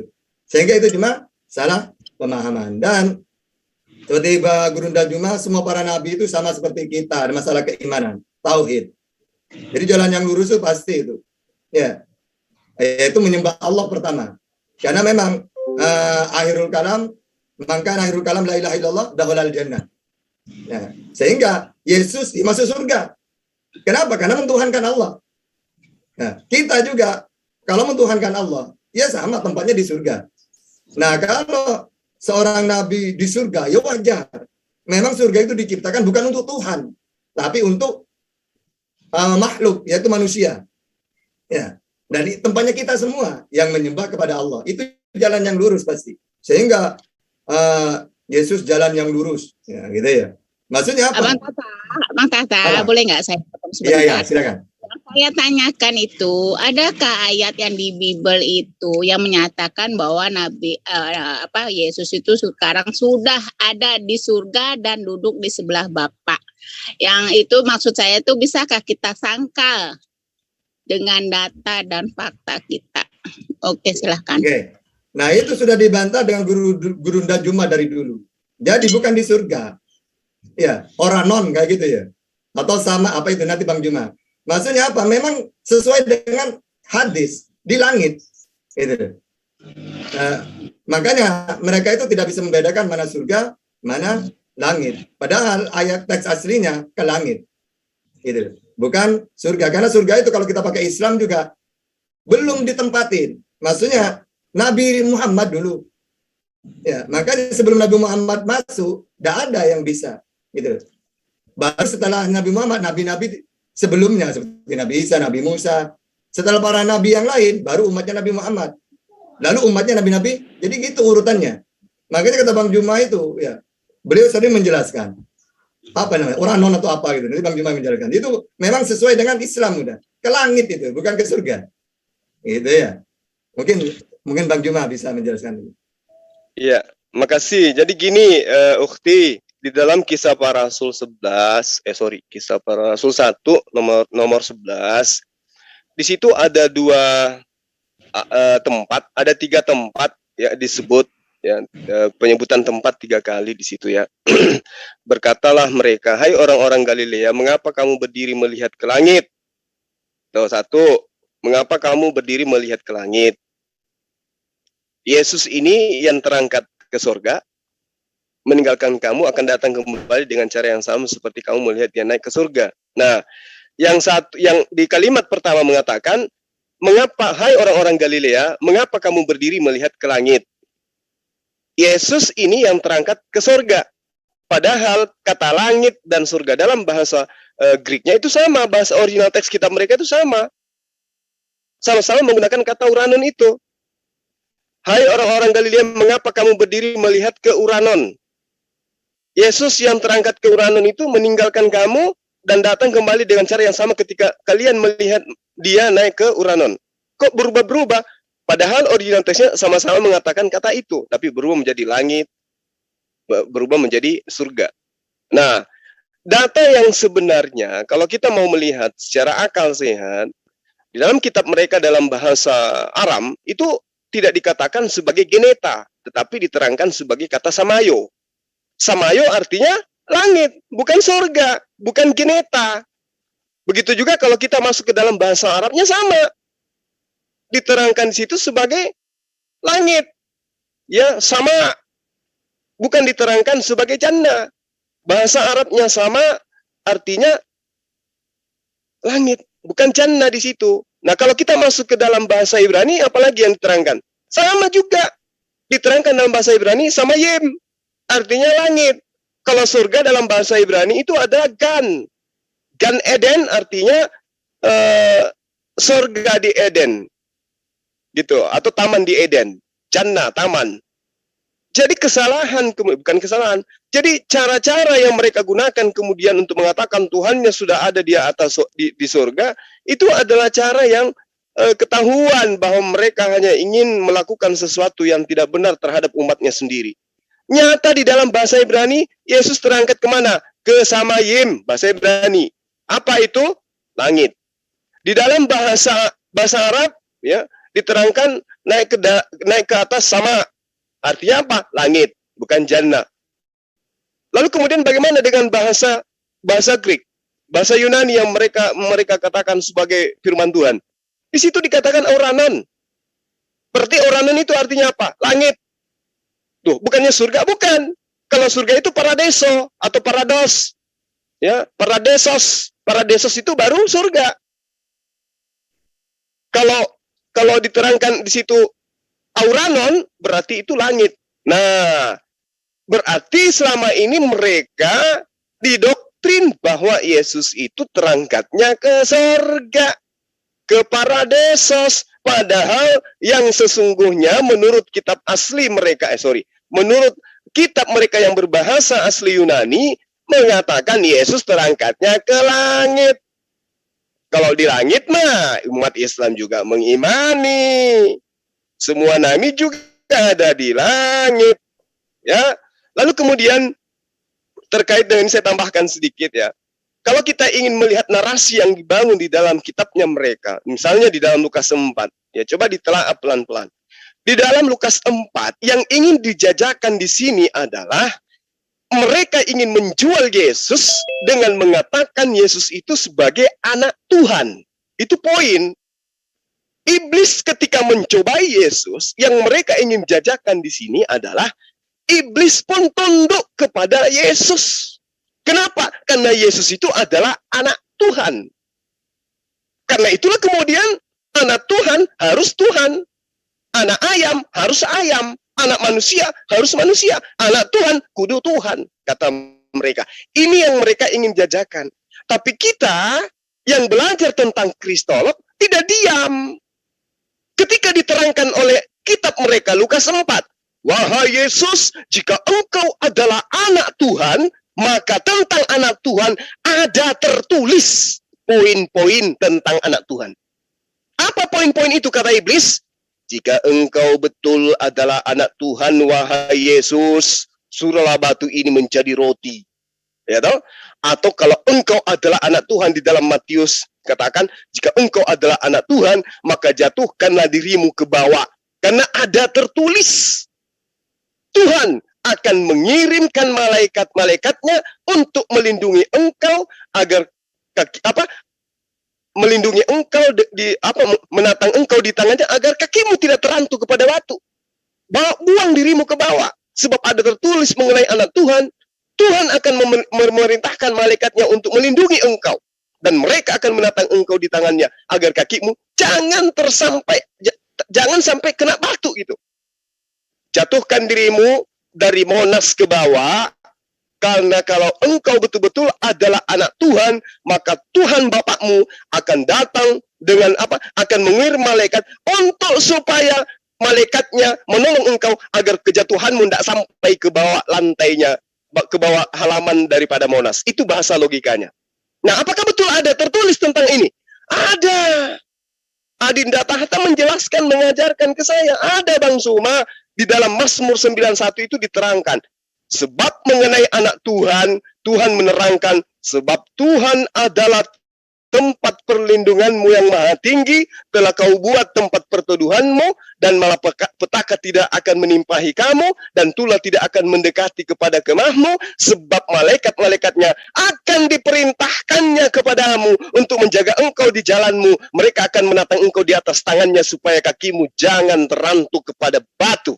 Lalu diterangkan begini, maka aku akan meluputkan engkau, akan membentengi engkau, sebab mengenai namaku. Sebab engkau mengenal namaku. Bila anak Tuhan ini berseru kepadaku, aku akan menjawabnya. Aku akan menyertai dia dalam kesesakan. Lalu kemudian aku akan meluputkannya dan memuliakannya. Dengan panjang umur akan aku kenyangkan dia, dan akan kuperlihatkan kepadanya keselamatan daripadaku. Ini yang dijelaskan oleh Al-Quran. Dia terangkat ke langit, panjang umur dia, dikenyangkan dia. Ini yang dibuatkan di dalam kitabnya Nabi Daud. Kalau kita kenal dengan sebutan Zabur, inilah yang diterangkan di Mazmur 91. Berarti ketika iblis datang mengajak, wahai Yesus, jika engkau adalah anak Tuhan, buang dirimu ke bawah, ya, dari bumbungan buit bait suci ke bawah, karena ada tertulis di dalam kitab terdahulu kalau tentang anak Tuhan itu tidak akan kena musibah. Kenapa? Karena Tuhan akan mengirim malaikatnya untuk menatang dia di tangannya. Ternyata itu betul. Ketika Yesus itu ingin disalib, Tuhan mengutus malaikat untuk menyelamatkan dia terangkat ke langit. Ini yang terjadi. Jadi batallah kemudian segala doktrin dan dogma yang mengatakan Yesus mati di tiang salib. Enggak mati dia. Pembuktian sederhananya gini. Ibrani 5 nomor 7. Sebagai manusia, sebagai orang yang saleh, dia memanjatkan doa kepada Tuhan agar apa? Agar dia diselamatkan dari maut. Dan karena kesalehannya, Tuhan mendengarkan doanya. Artinya dia diselamatkan dari maut. Artinya dia tidak mengalami kematian. Saya kira begitu ya. Panjang lebar dari saya, mudah-mudahan bisa dijadikan sebagai acuan untuk mengatakan bahwa Yesus itu tidak mati di salib. Oke, terima kasih. Mantap penjelasannya. Tanya-tanya lagi tuh Bang Juma, Bang Tata. Oke, makasih. Lanjut yang lain. Allahu Akbar. Mantap sekali penjelasan dari Ustadz kita. Sebelum kita kembali ke pertanyaan berikutnya, kita sampaikan juga untuk sahabat-sahabat yang mungkin baru hadir. Silakan subscribe dan dukung channel-channel Muslim, yang terutama Ustadz Tata, Zulkifli M. Abbas. Ada lagi yang punya Ustadz Tata ya, Mimbar Kristolog. Ada juga di sini Ucok Tebas channel, ada saluran online. Silakan, terima kasih untuk saudara-saudara semuanya yang ikut mendukung channel-channel Muslim dalam membentengi umat dari kikisan iman dan membentengi umat dari usaha-usaha misionaris dalam usaha memurtadkan umat-umat Muslim menuju ke jalan yang sesat. Langsung kita menuju Bang Arjuna yang dari tadi sepertinya sudah menahan rasa untuk bertanya. Silakan Bang Arjuna, langsung pertanyaan ataupun sanggahan kalau mungkin ada yang perlu disanggah di kajian pagi hari ini. Silakan. Iya, selamat pagi. Minta maaf dulu tadi itu mic saya di mute tuh, jadi lupa buka gitu, maksudnya ketika dipanggil gitu, maksudnya seperti itu. Jadi gini, maksudnya saya sedikit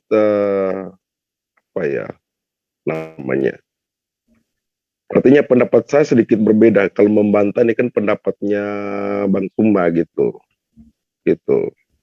Tadi Bang Suma mengatakan di Lukas itu ketika Yesus bangkit langsung terangkat ke langit. Kemudian di kisah Rasul 40 hari. Saya rasa mungkin Bang Suma ini baca dulu Lukas 24 ayat 1 sampai 53 ya. Karena di situ Yesus itu berulang kali menampakkan diri. Itu yang pertama. Yang kedua, mengenai tempat ya. Tempat itu di dalam Lukas bukan di kota Betania, tapi dekat kota Betania gitu. Di situ kan ditulis dekat seperti Bogor dekat Jakarta, seperti itu. Bukan di kota Jakarta. Itu dijelaskan di situ tuh, bukan di kota Betania tapi dekat, keluar dari Yerusalem, dekat kota Betania. Kan ketika Yesus juga malam terakhir itu juga di Bukit Zaitun bersama murid-muridnya dekat Yerusalem juga, di luar kota Yerusalem juga gitu. Terus yang ketiga apa ya? Sabar. Mengenai apa tadi? Aduh, jadi lupa nih kebanyakan, sabar. Nah, kalau kebanyakan gitu jadi ini, maklum udah mendekati 50-an juga nih. Apa yang ketiga tadi ini nih? Sabar. Saya ingat dulu. Yang pertama tadi soal waktu ya. Nah, itu dulu lah. Nanti sebentar baru yang lain lah gitu. Oke, Tafadhol untuk dijelaskan Bang Zuma atau Ustaz Tata.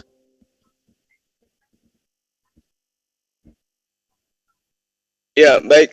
Makasih atas sanggahannya sahabat saya ya. Memang diterangkan di dalam di dalam kitab Anda, di dalam Lukas 24 khususnya ya. Di situ memang diceritakan bahwa Paulus kejadian yang terjadi itu beradanya dekat dari Betania.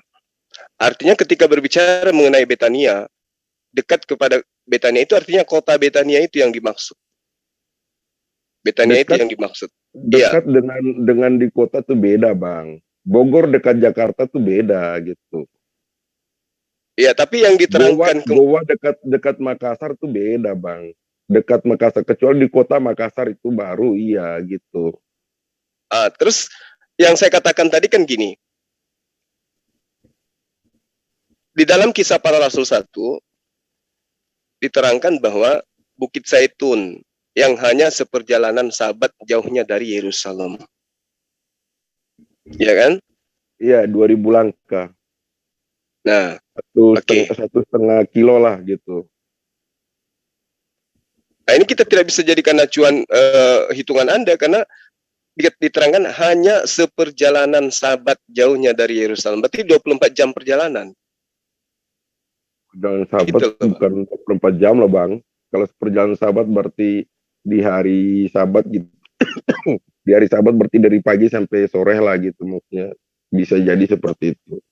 Kalau setahu saya, Sabat itu mulai dari pukul 6 sore sampai besok. Hari Jumat ya, hari ini sore. Sebentar jam 6 itu sudah masuk Sabat, sampai besok jam 6 petang masih Sabat. Jam 6 besok sore lewat sekian detik itu sudah masuk Minggu. Berarti bukan 24 jam toh, Bang. Kalau dihitung jam sekarang bukan 24 jam. Kalau saya sih nilainya 24 jam. Karena dari jam 6 sore sebentar sampai jam 6 sore besok itu 24 jam. Menurut hitungan saya, kalau sahabat saya beda, wallahu alam. Saya tidak bisa memaksa itu.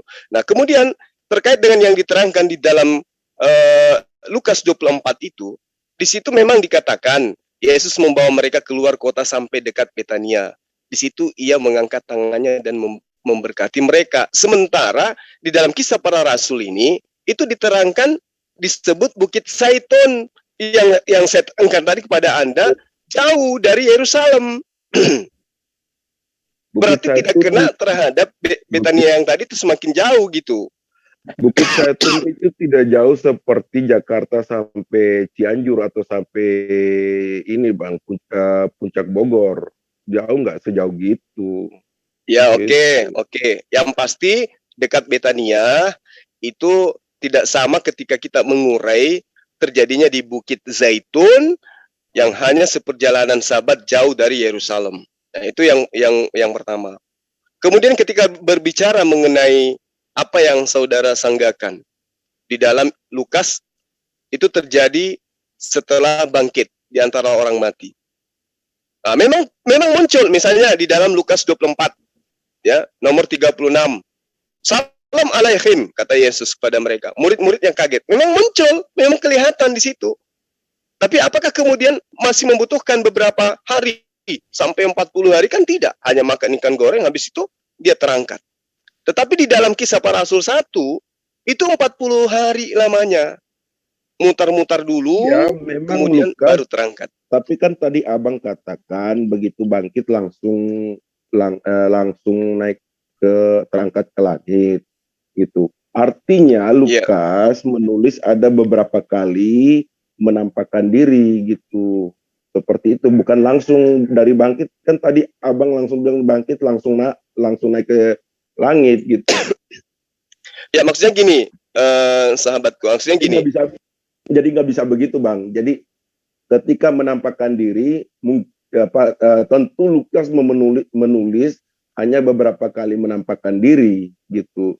Artinya tidak semua ditulis seperti itu. Waktunya juga tidak ditulis kapan oleh Lukas gitu. Karena ya kan, karena tentu menampakkan diri itu kan tidak, kan abang mengatakan ketika bangkit langsung terangkat ke langit. Jadi itu menurut saya agak keliru karena beberapa kali menampakkan diri artinya walaupun Lukas tidak menulis berapa hari setelah kebangkitan dia terangkat, tapi dia menulis bahwa beberapa kali menampakkan diri. Artinya lebih dari 1 hari gitu. Seperti itu, bukan di hari itu juga langsung terangkat ke langit. Itu kan abang mengatakan langsung terangkat ke langit tadi pertamanya. Ya, makanya saya urai di dalam pengabaran saya tentang apa yang tertulis dalam kitab sahabat saya. Seperti misalnya yang saya terangkan tadi dalam Lukas 24. Di hari ketiga, Yesus itu kemudian menampakkan diri kepada murid-muridnya. Nah, yang menjadi pertanyaan dan permasalahan kemudian adalah ketika prosesi berlanjut, di data-data selanjutnya di dalam Lukas 24 itu Yesus hanya mengatakan, lihatlah aku, ini kakiku, ini tanganku, dan seterusnya. Lalu kemudian dia diberi ikan goreng dan juga sedikit madu. Nah, proses selanjutnya itu tidak diceritakan lagi seperti apa. Cuman diterangkan, Yesus itu terangkat ke langit. Makanya saya katakan bahwa Lukas tidak menulis berapa hari ke berapa Yesus terangkat ke langit. Namun Lukas menulis setelah kebangkitannya, Yesus itu menampakkan diri beberapa hari. Kan begitu. Artinya tidak menulis waktu pastinya Yesus terangkat ke langit. Sedangkan di Kisah Para Rasul itu menulis bahwa selama dari kebangkitan sampai kenaikan itu 40 hari ditulis oleh Paulus ya di sana gitu, seperti itu. Iya, oke. Kalau itu yang Anda pahamkan, ya kan, tapi kan abang nggak boleh bilang juga langsung dari kebangkitan langsung terangkat, itu salah lagi karena dalam Lukas beberapa hari. Ya, tapi tidak diterangkan sebagaimana yang ada di dalam Kisah Para Rasul 40 hari itu kan. Makanya saya jelaskan, Lukas tidak menulis tepat harinya terangkat. Udah jelas di situ, Bang? Iya, betul. Lukas tidak menulis berapa lama Yesus itu berada bersama mereka, selalu menampakkan diri, berapa hari waktunya tidak ditulis oleh Lukas. Itu dulu yang benar gitu. Jadi abang jangan langsung mengatakan, oh Yesus di dalam Lukas, Yesus begitu bangkit langsung naik ke langit. Itu kan bahasanya abang seperti itu tadi. Iya, memang saya katakan seperti itu. Artinya gini, tidak ada data di dalam Lukas yang menerangkan bahwa Yesus itu pada hari ke-40 dia terangkat ke langit. Itu tidak ada. Kalau abang mengatakan seperti itu, pemahaman orang bahwa pada hari Minggu ketika Yesus bangkit langsung terangkat, Bang. Itu pemahaman orang. Itu, Bang. Nggak boleh begitu, Bang. Sedangkan kenapa nggak boleh? Kenapa nggak boleh? Kan nggak diceritakan di situ. Nggak diceritakan di dalam Lukas kapan terangkatnya. Apakah dia sampai kepada saya ngerti. Tapi ketika abang menyampaikan seperti itu seolah-olah bahwa ketika Yesus bangkit di hari itu juga Yesus langsung terangkat ke langit, Bang. Kan itu bahasanya abang seperti itu. Ya, poinnya memang gitu. Dia tidak menunggu 40 hari, tidak diterangkan 40 hari lamanya. Tidak diterangkan 40 hari kemudian baru terangkat ke langit. Sementara Lukas menyampaikan beberapa hari. Itu, Bang. Hari apa saja coba Anda terangkan kepada saya. Pada hari Minggu Maria ke makam. Di situ tidak ada tidak ada mayat Yesus. Terus Iya, penampakan dirinya di dalam pada saat dia makan ikan goreng itu hari keberapa? Ya baca di Lukas itu, Bang.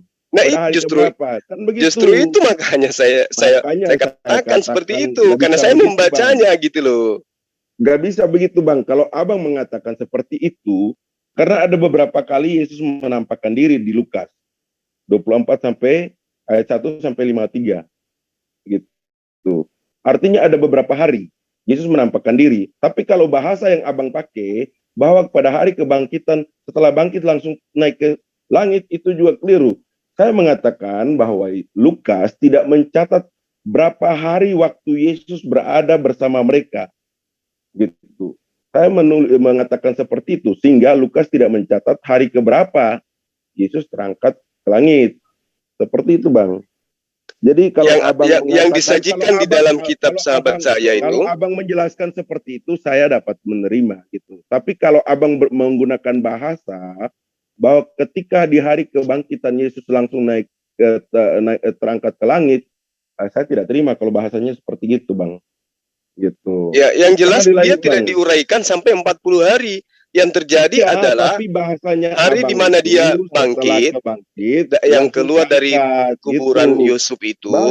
Bahasa itu gimana sih, Bang? Masa bahasa? Nah, sekarang coba Anda tunjukkan ke saya di dalam Lukas menerangkan bahwa dia terangkat hari ke-40, ada nggak? Memang Lukas tidak itu menulis. Dia.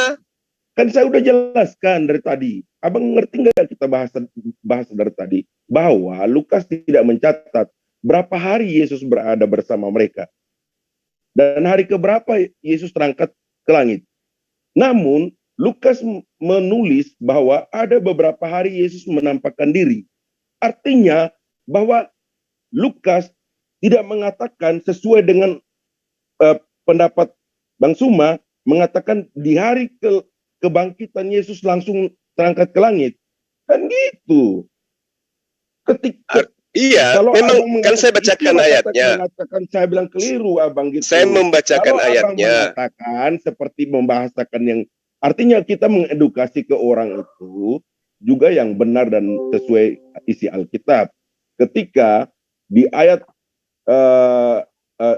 Lukas 24 ayat 1 sampai 53 kalau dibaca secara keseluruhan ada beberapa kali Yesus menampakkan diri di hari yang berbeda. Berarti dalam hal ini ketika bukan di hari itu Yesus bangkit dan langsung naik ke langit. Sedangkan Abang membawa bahasa ketika di Lukas, Yesus bangkit langsung naik ke langit. Kan begitu bahasanya, Abang. Iya. Jadi gini, kalau kita melihat ya di dalam Lukas. Kalau Abang mempertahankan kayak gitu, silakan aja, saya malas mau ngomong kalau gitu. Lanjut dah. Karena tidak sesuai apa yang ditulis sih, gitu maksudnya. Saya kan udah jelaskan bahwa memang Lukas tidak menulis berapa hari, lalu ditentukan berapa waktunya berada bersama mereka. Udah saya jelaskan seperti itu, tapi Abang juga tetap mempertahankan Abang pendapat yang tadi Abang katakan di hari kebangkitan Yesus langsung naik ke langit. Ya, saya katakan seperti itu memang karena kenapa?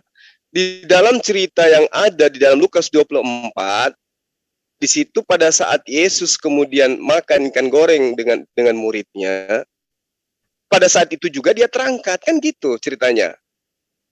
Itu bisa dilihat loh di situ di datanya. Nah, lalu kemudian baca lagi bang. Itu setelah penampakan beberapa hari yang Bang.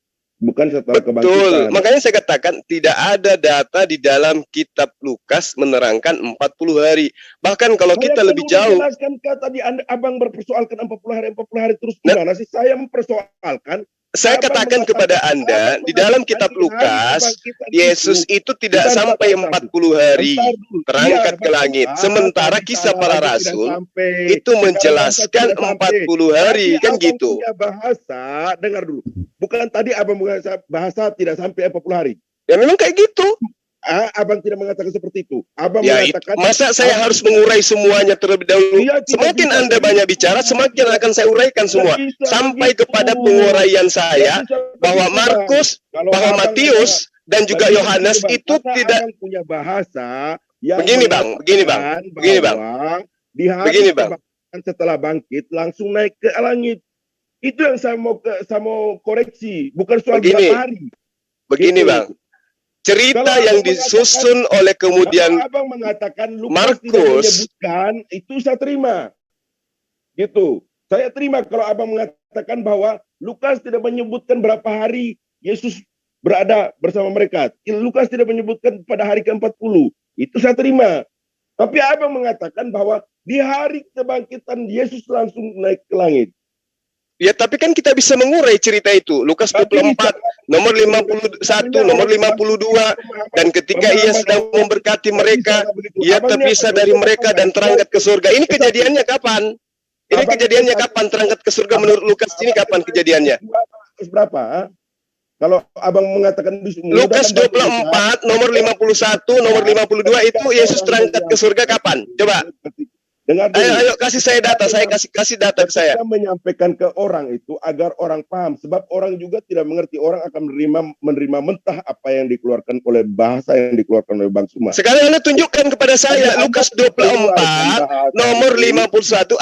Anda diam dulu. Kalau Anda menyangka apa yang saya katakan, Anda jangan curhat. Anda jangan curhat kayak emak-emak. Jawab aja dulu.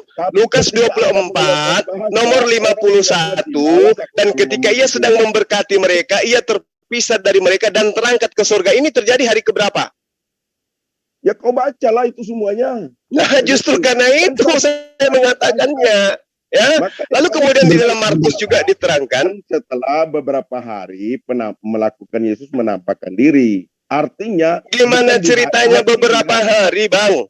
Yesus menghilang, tiba-tiba muncul di tengah-tengah mereka.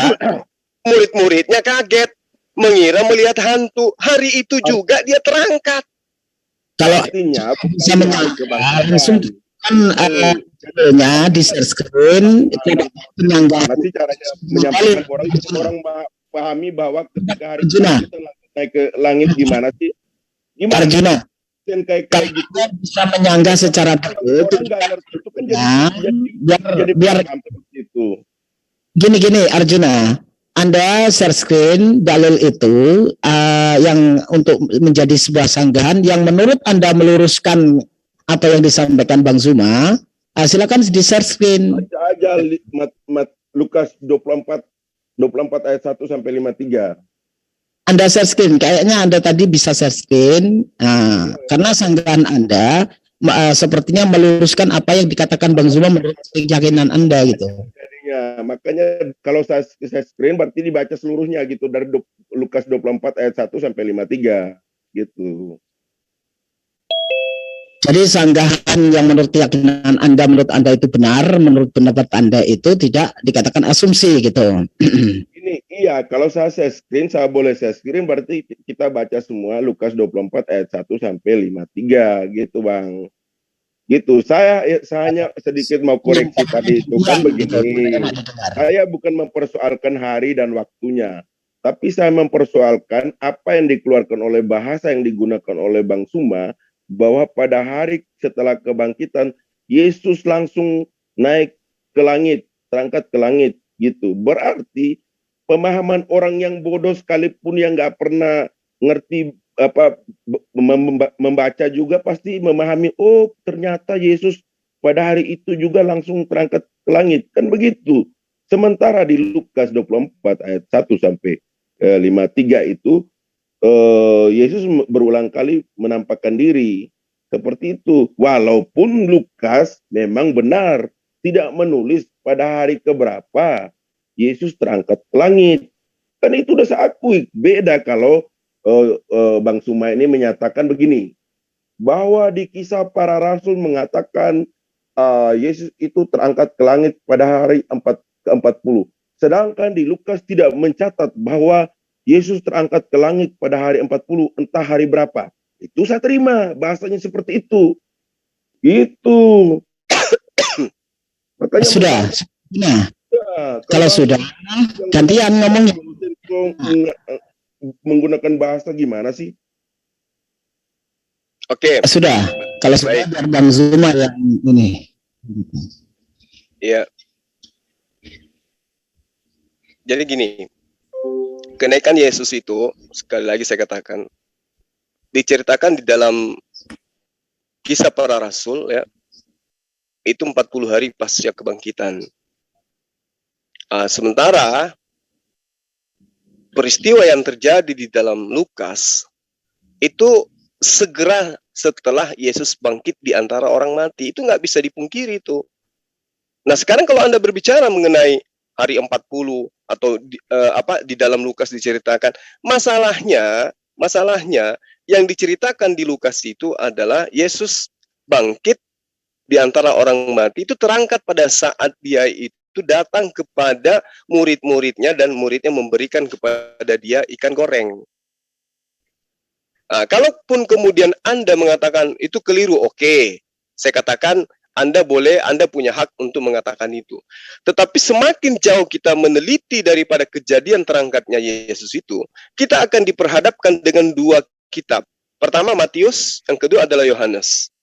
Kalau cerita yang kemudian terangkat yang diceritakan Lukas dan juga Kisah Para Rasul dan juga Markus ini terjadi sesuai dengan apa yang mereka ceritakan. Pertanyaannya kemudian kemana Matius pada saat itu? Kenapa Matius dan juga Yohanes tidak menceritakan hal yang sama?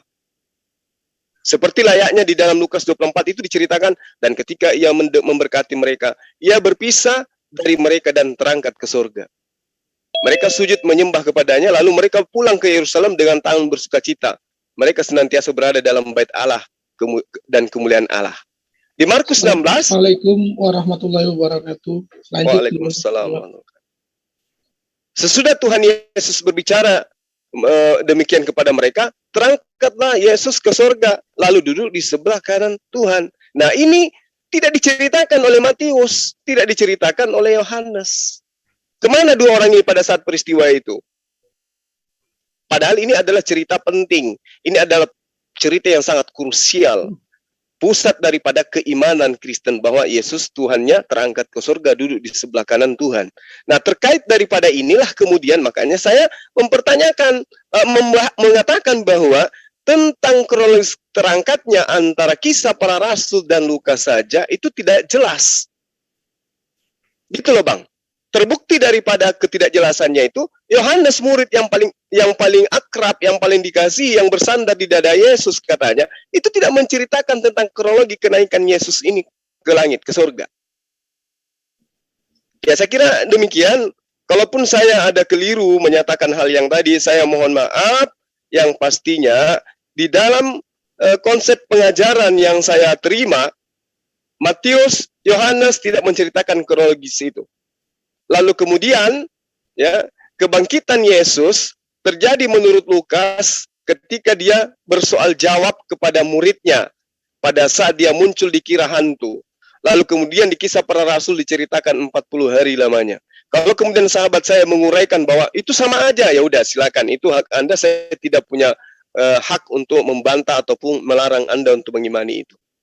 Mungkin teman-teman yang lain silakan, masih ada yang mau menyangga atau menambahkan? Silakan. Ya, saya mau menambah Gurunda. Silakan. Jadi apa yang disampaikan oleh Gurunda Juma itu sudah benar. Karena memang kadang-kadang ayat itu ya, baik dalam Islam ya gitu.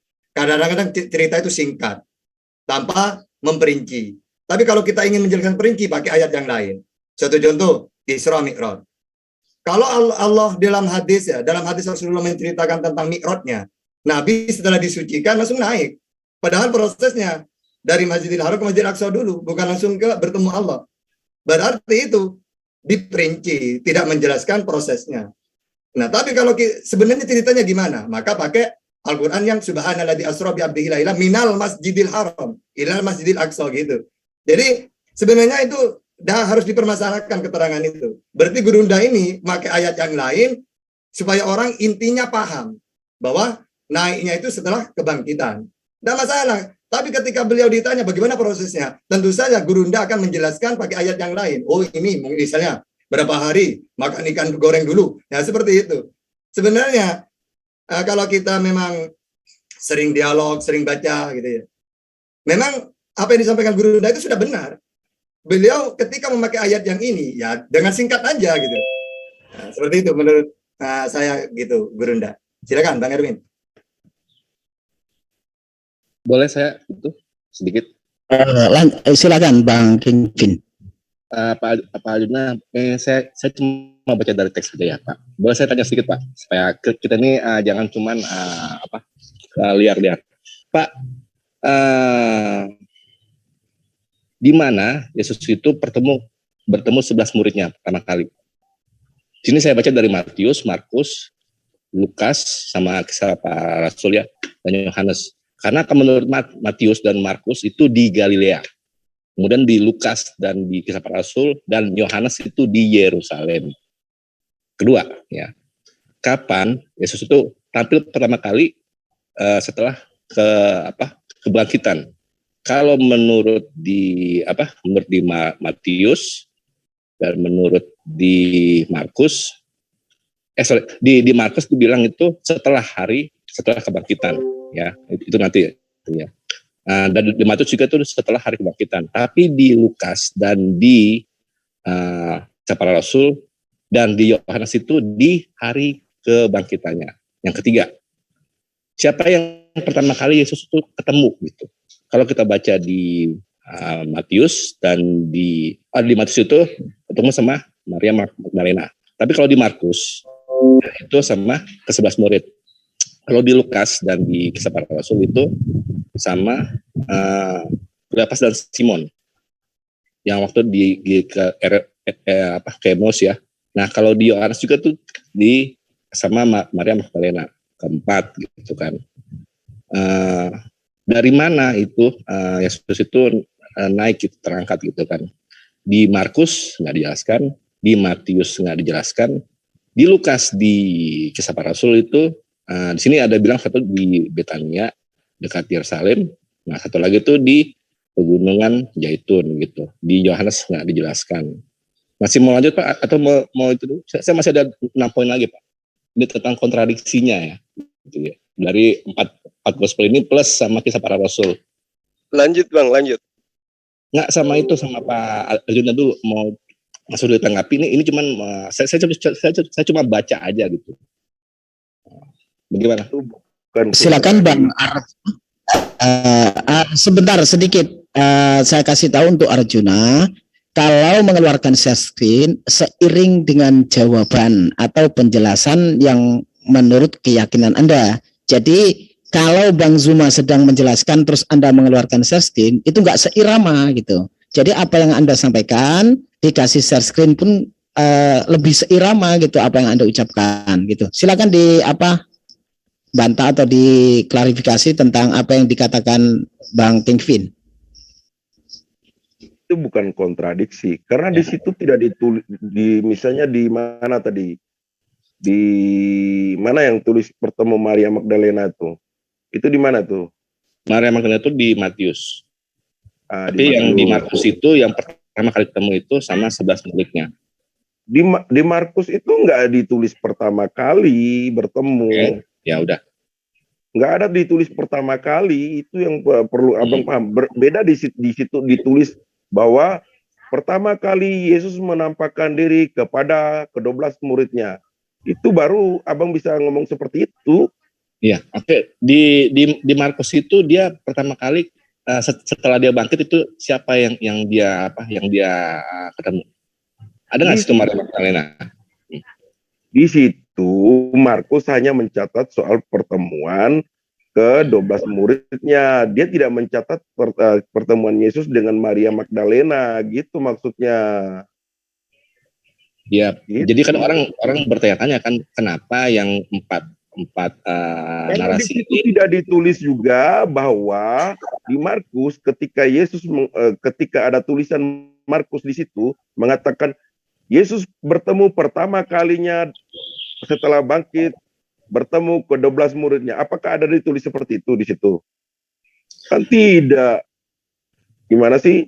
Ya udah, oke lah. Sekarang ini yang waktu di makam itu siapa yang ada di makam itu?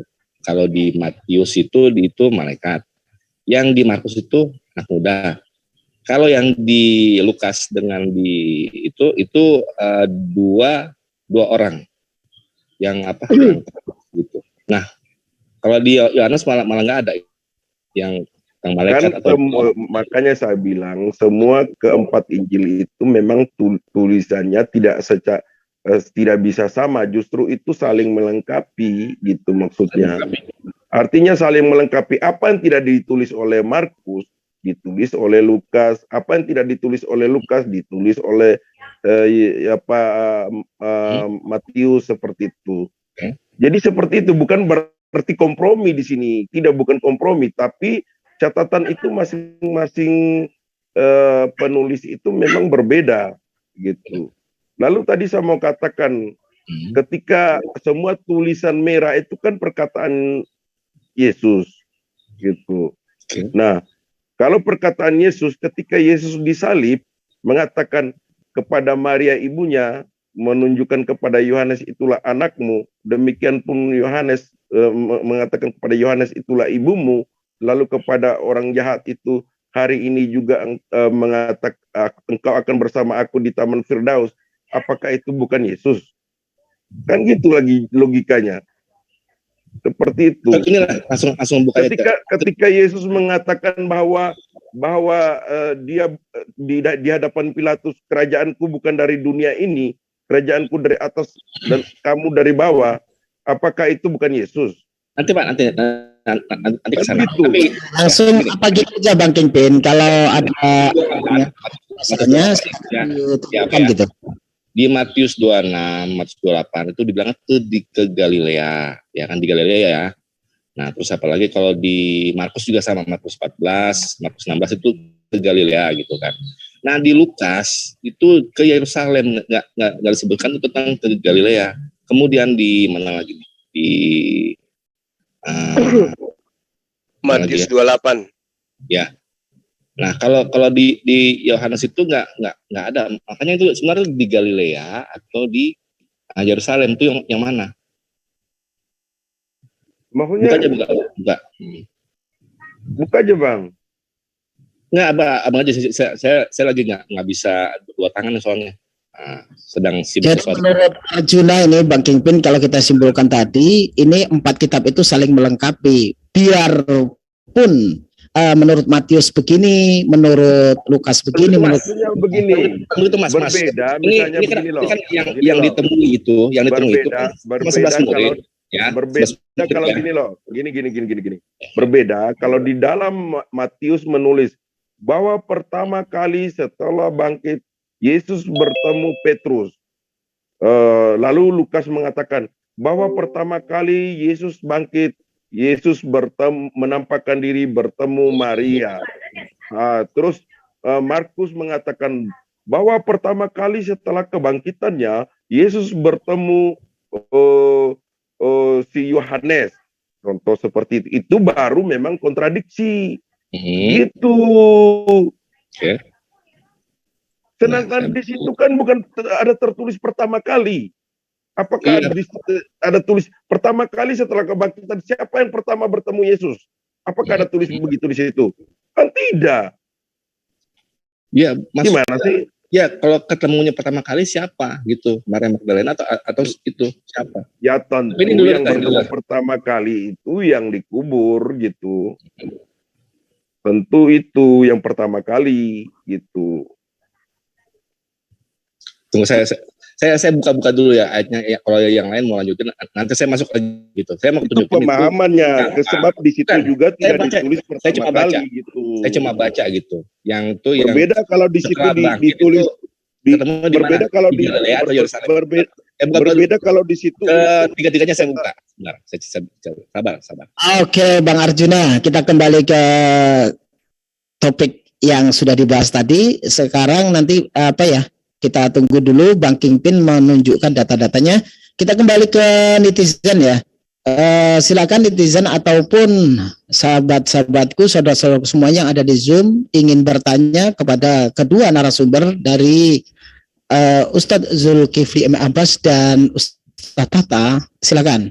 Dan sebelumnya untuk saudara-saudaraku semuanya yang kebetulan ataupun yang sudah nongkrong di channel-channel Muslim, jangan lupa selalu dukung channel-channel Muslim tanpa terkecuali, biarpun tidak terafiliasi dengan MMCI ataupun tidak live untuk kali ini, kita tetap mendukung bersama-sama. Ada juga MDM di sini juga hadir, insya Allah juga live. Ustadz Hatta Channel, Mimbar Kristologi, Ustadz Zulkifli M. Abbas, ada juga saluran online. Semoga apa yang Anda dukungkan mendapatkan nilai tersendiri dari Allah Subhanahu wa taala sehingga kita bersama-sama menyampaikan kebenaran dan membentengi umat di segala usaha pemurtadan. Terima kasih untuk sahabatku yang mungkin sudah memendam unek-uneknya, tetap setia di channel yang saat ini sedang live. Silakan untuk sedikit. Saya coba mau share sebentar sedikit ya. Oh, siap. Ini dari yang Lukas ya gitu. Di sini ada kata itu Yerusalem ya. Jadi setelah banget itu Yerusalem. Nah, kemudian kalau yang di Matius itu 32 itu nih Galilea gitu. Jadi yang mana nih? Apa ke Galilea atau ke Yerusalem gitu setelah bangkit itu? Karena ini dua tempat ini nggak sama gitu. Kalau boleh cek di peta gitu. Coba bagaimana, Bang Adima? Di Matius 26:32 sama Lukas 24:49 48:49 dari 47 lah 47 gitu ya. Yang mana?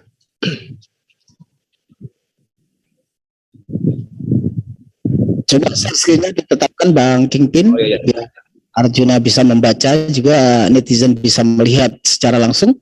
Apa kalau perlu kita bacakan juga biar lebih jelas.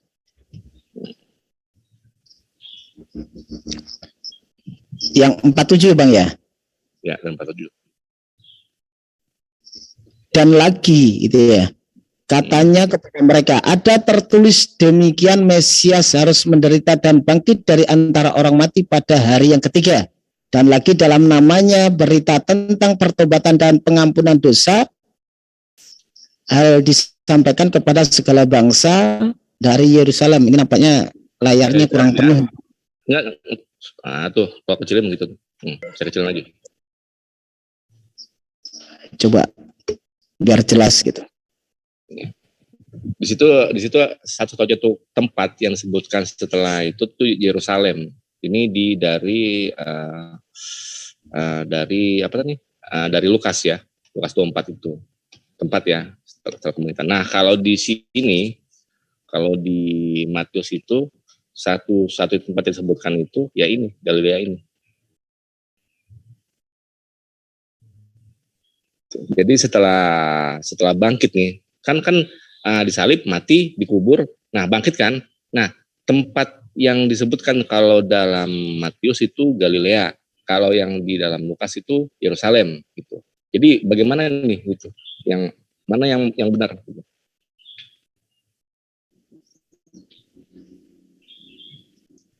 Kayak cukup ya. Kalau memang belum siap ya nggak apa-apa. Nggak maksa juga sih. Cuma bantu aja. Ini kan persoalan Petrus akan menyangkal Yesus yang dalam di sini Bang. Ini kan apa nih? Ini apa nih? Matius ya Bang. Matius ini kan persoalan Petrus akan menyangkal Yesus. Begitu. Ini maksudnya gimana Bang? Sedangkan di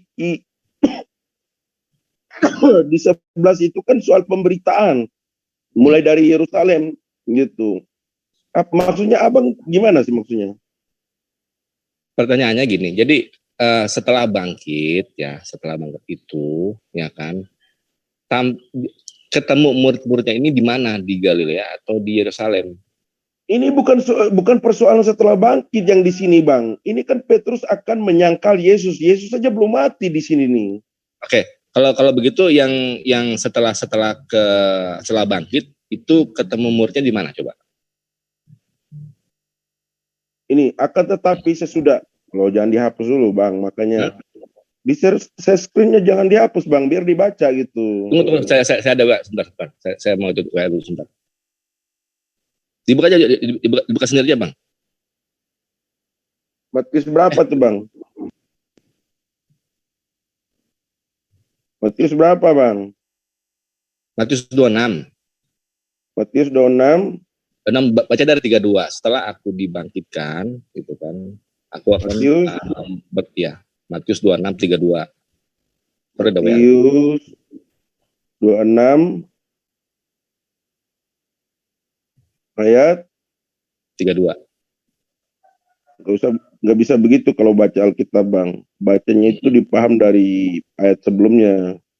Ya. 26 ayat 1 sampai berapa nih? Nggak tahu saya nih. Terus nanti ada lagi di Matius 28 gitu. Di situ tempatnya tuh Galilea juga. Matius 26 ayat 1 sampai 30. Sebenarnya. Akan tetapi sesudah aku bangkit, aku akan mendahului kamu ke Galilea. Ya, itu yang 32.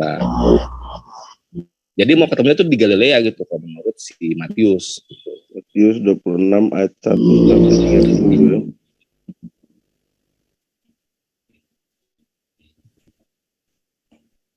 Nih.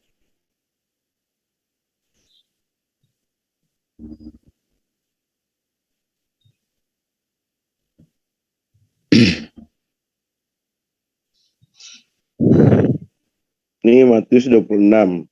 Ya. Pemberitaan keempat tentang Yesus diurapi, terus Yudas mengkhianati Yesus malam makan Paskah, penetapan perjanjian, terus akan menyangkal Yesus ini. Iya, betul. Langsung baca di 32-nya. Kenapa nggak bisa diangkat sih?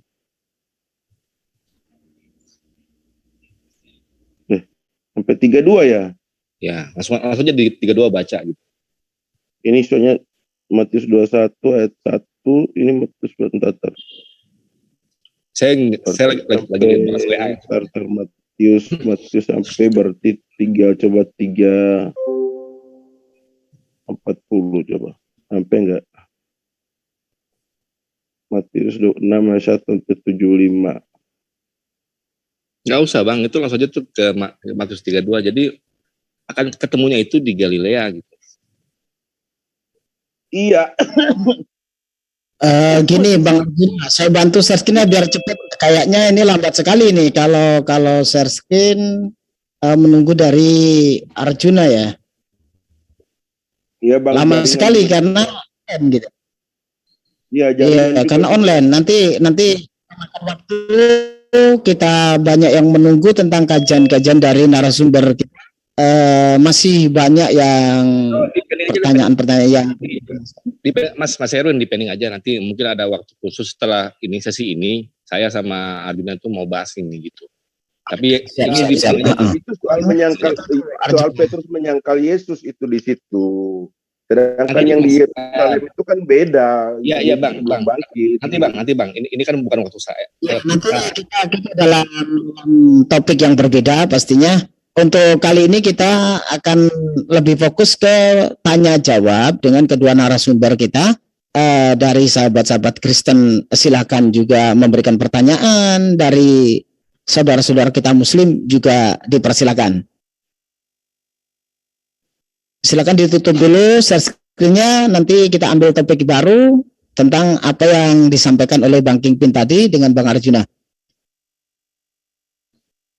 Langsung ke pertanyaan berikutnya tadi, sepertinya Bang Emil ya. Bang Emil sudah resennya sudah diturunkan, tapi kalau masih monitor silakan. Boleh dikit Bang Edwin. Silakan, tafadhol. Iya. Assalamualaikum warahmatullahi wabarakatuh. Waalaikumsalam warahmatullahi wabarakatuh. Mau gini, saya mau tanya ini. Apakah karena dalam Bible mereka itu para nabi itu dihinakan, makanya umat Kristen itu selalu memfitnah Nabi Muhammad? Ini penjelasan, sebab saya lihat di kitab-kitab Kristen, kita lihat kelakuan para nabi-nabi itu ya, mungkin ini sejarah ya, tulisan tangan yang kita ya sebagai umat Islam itu tidak meyakini kalau sejarah itu benar tentang kisah para nabi. Apakah karena dalam Bible mereka itu, contohnya dalam Yeremia 23:14 itu jelas, itu sangat jelas sekali tuduhan kepada Nabi, disebut berzina. Apakah karena itu mereka selalu menghujat Nabi Muhammad, Ustaz Tata atau Guru Nazuma? Terima kasih. Oke. Betul, Ustadz Tata atau Ustadz Zuma untuk menjelaskan. Oke. Jadi saya dulu ya, Guru Nazuma. Jadi gini, kita umat Islam itu ditinggal Rasulullah itu dengan keadaan sempurna, sehingga apa-apa pun dijelaskan oleh Allah, ya, melalui wahyu Al-Quran atau melalui Nabi Muhammad melalui hadis. Dua-duanya harus kita imani. Nah, makanya karena agama kita sempurna, ada dalilnya. Nah, kalau mereka malah menghinakan nabi-nabi, membeda-bedakan, ya karena memang di keterangan mereka Nabi Daud seperti ini, gitu ya, dijelaskan semua. Tapi kalau kita umat Islam tidak seperti itu. Kita sudah ada dalil bahwa semua para nabi itu makhluk Allah, manusia yang paling mulia. Itu para nabi. Makanya nabi siapapun dalam Islam dimuliakan. Karena tingkatan paling tinggi itu para nabi, utusannya Allah. Sehingga qulu amanna billahi wa ma unzila alaina wa ma unzila ala Ibrahim wa Ismaila wa Ishaqa wa Yaqub wal asbat wa ma utiya Musa wa Isa wan nabiyyuna min rabbihim la nufarriqu baina ahadin minhum wa nahnu lahu muslimun. Kami tidak boleh membeda-bedakan. Semuanya mulia di sisi Allah. Ya, begitu juga keistimewaannya oleh Allah disebutkan masing-masing. Tilka rusulu faddalna ba'dahum ala ba'd. Minhum man kallamallahu, gitu ya. Wa rafa'a darajat, gitu ya. Nah, itu kita umat Islam enak. Tidak akan pernah membeda-bedakan para nabi. Semuanya mulia. Walaupun kita tahu nabi yang paling mulia Nabi Muhammad karena diutus untuk seluruh bangsa. Wa ma arsalnaka illa rahmatan lil alamin. Bukan berarti nabi-nabi yang lain tidak ada keistimewaannya, sama. Walaupun Nabi Muhammad paling tinggi, tetap kita juga memuliakan la nufarriqu baina ahadin minhum. Tidak boleh membeda-bedakan. Semuanya mulia di sisi Allah. Sehingga kita tidak pernah menganggap Nabi itu kok gini ya. Enggak ada. Semuanya mulia. Beda dengan mereka yang baca kitab-kitab perjanjian lama, perjanjian baru, mereka menilai, ini berzina misalnya. Ini gini-gini. Nah, ini kalau Islam tidak boleh. Bagaimanapun para nabi itu wajib dimuliakan. Karena makhluk manusia yang paling mulia di sisi Allah. Gitu, Bang. Itu saja bedanya, Bang, ya. Mungkin Guru Najuma, silakan. Baik, makasih ya. Al-Quran menerangkan begini. Yang seperti yang saya terangkan tadi. Bahwa setiap kali datang Nabi kepada mereka pasti diolok-olok. Rasulullah Muhammad SAW itu datang kepada mereka. Diolok-olok, ya. Karena itu 1400 tahun silam sudah digambarkan oleh Al-Quran. Lalu kemudian, tipikal mereka yang sering mengolok-olok ini itu sudah digambarkan kemudian di dalam kitab mereka juga. Kalau Al-Quran tadi sudah menjelaskan mayatihim min nabiyyin illa kanu bihi yastahzi'un, kitab mereka juga menerangkan itu. Di dalam Matius 23 nomor 15. Coba dibuka.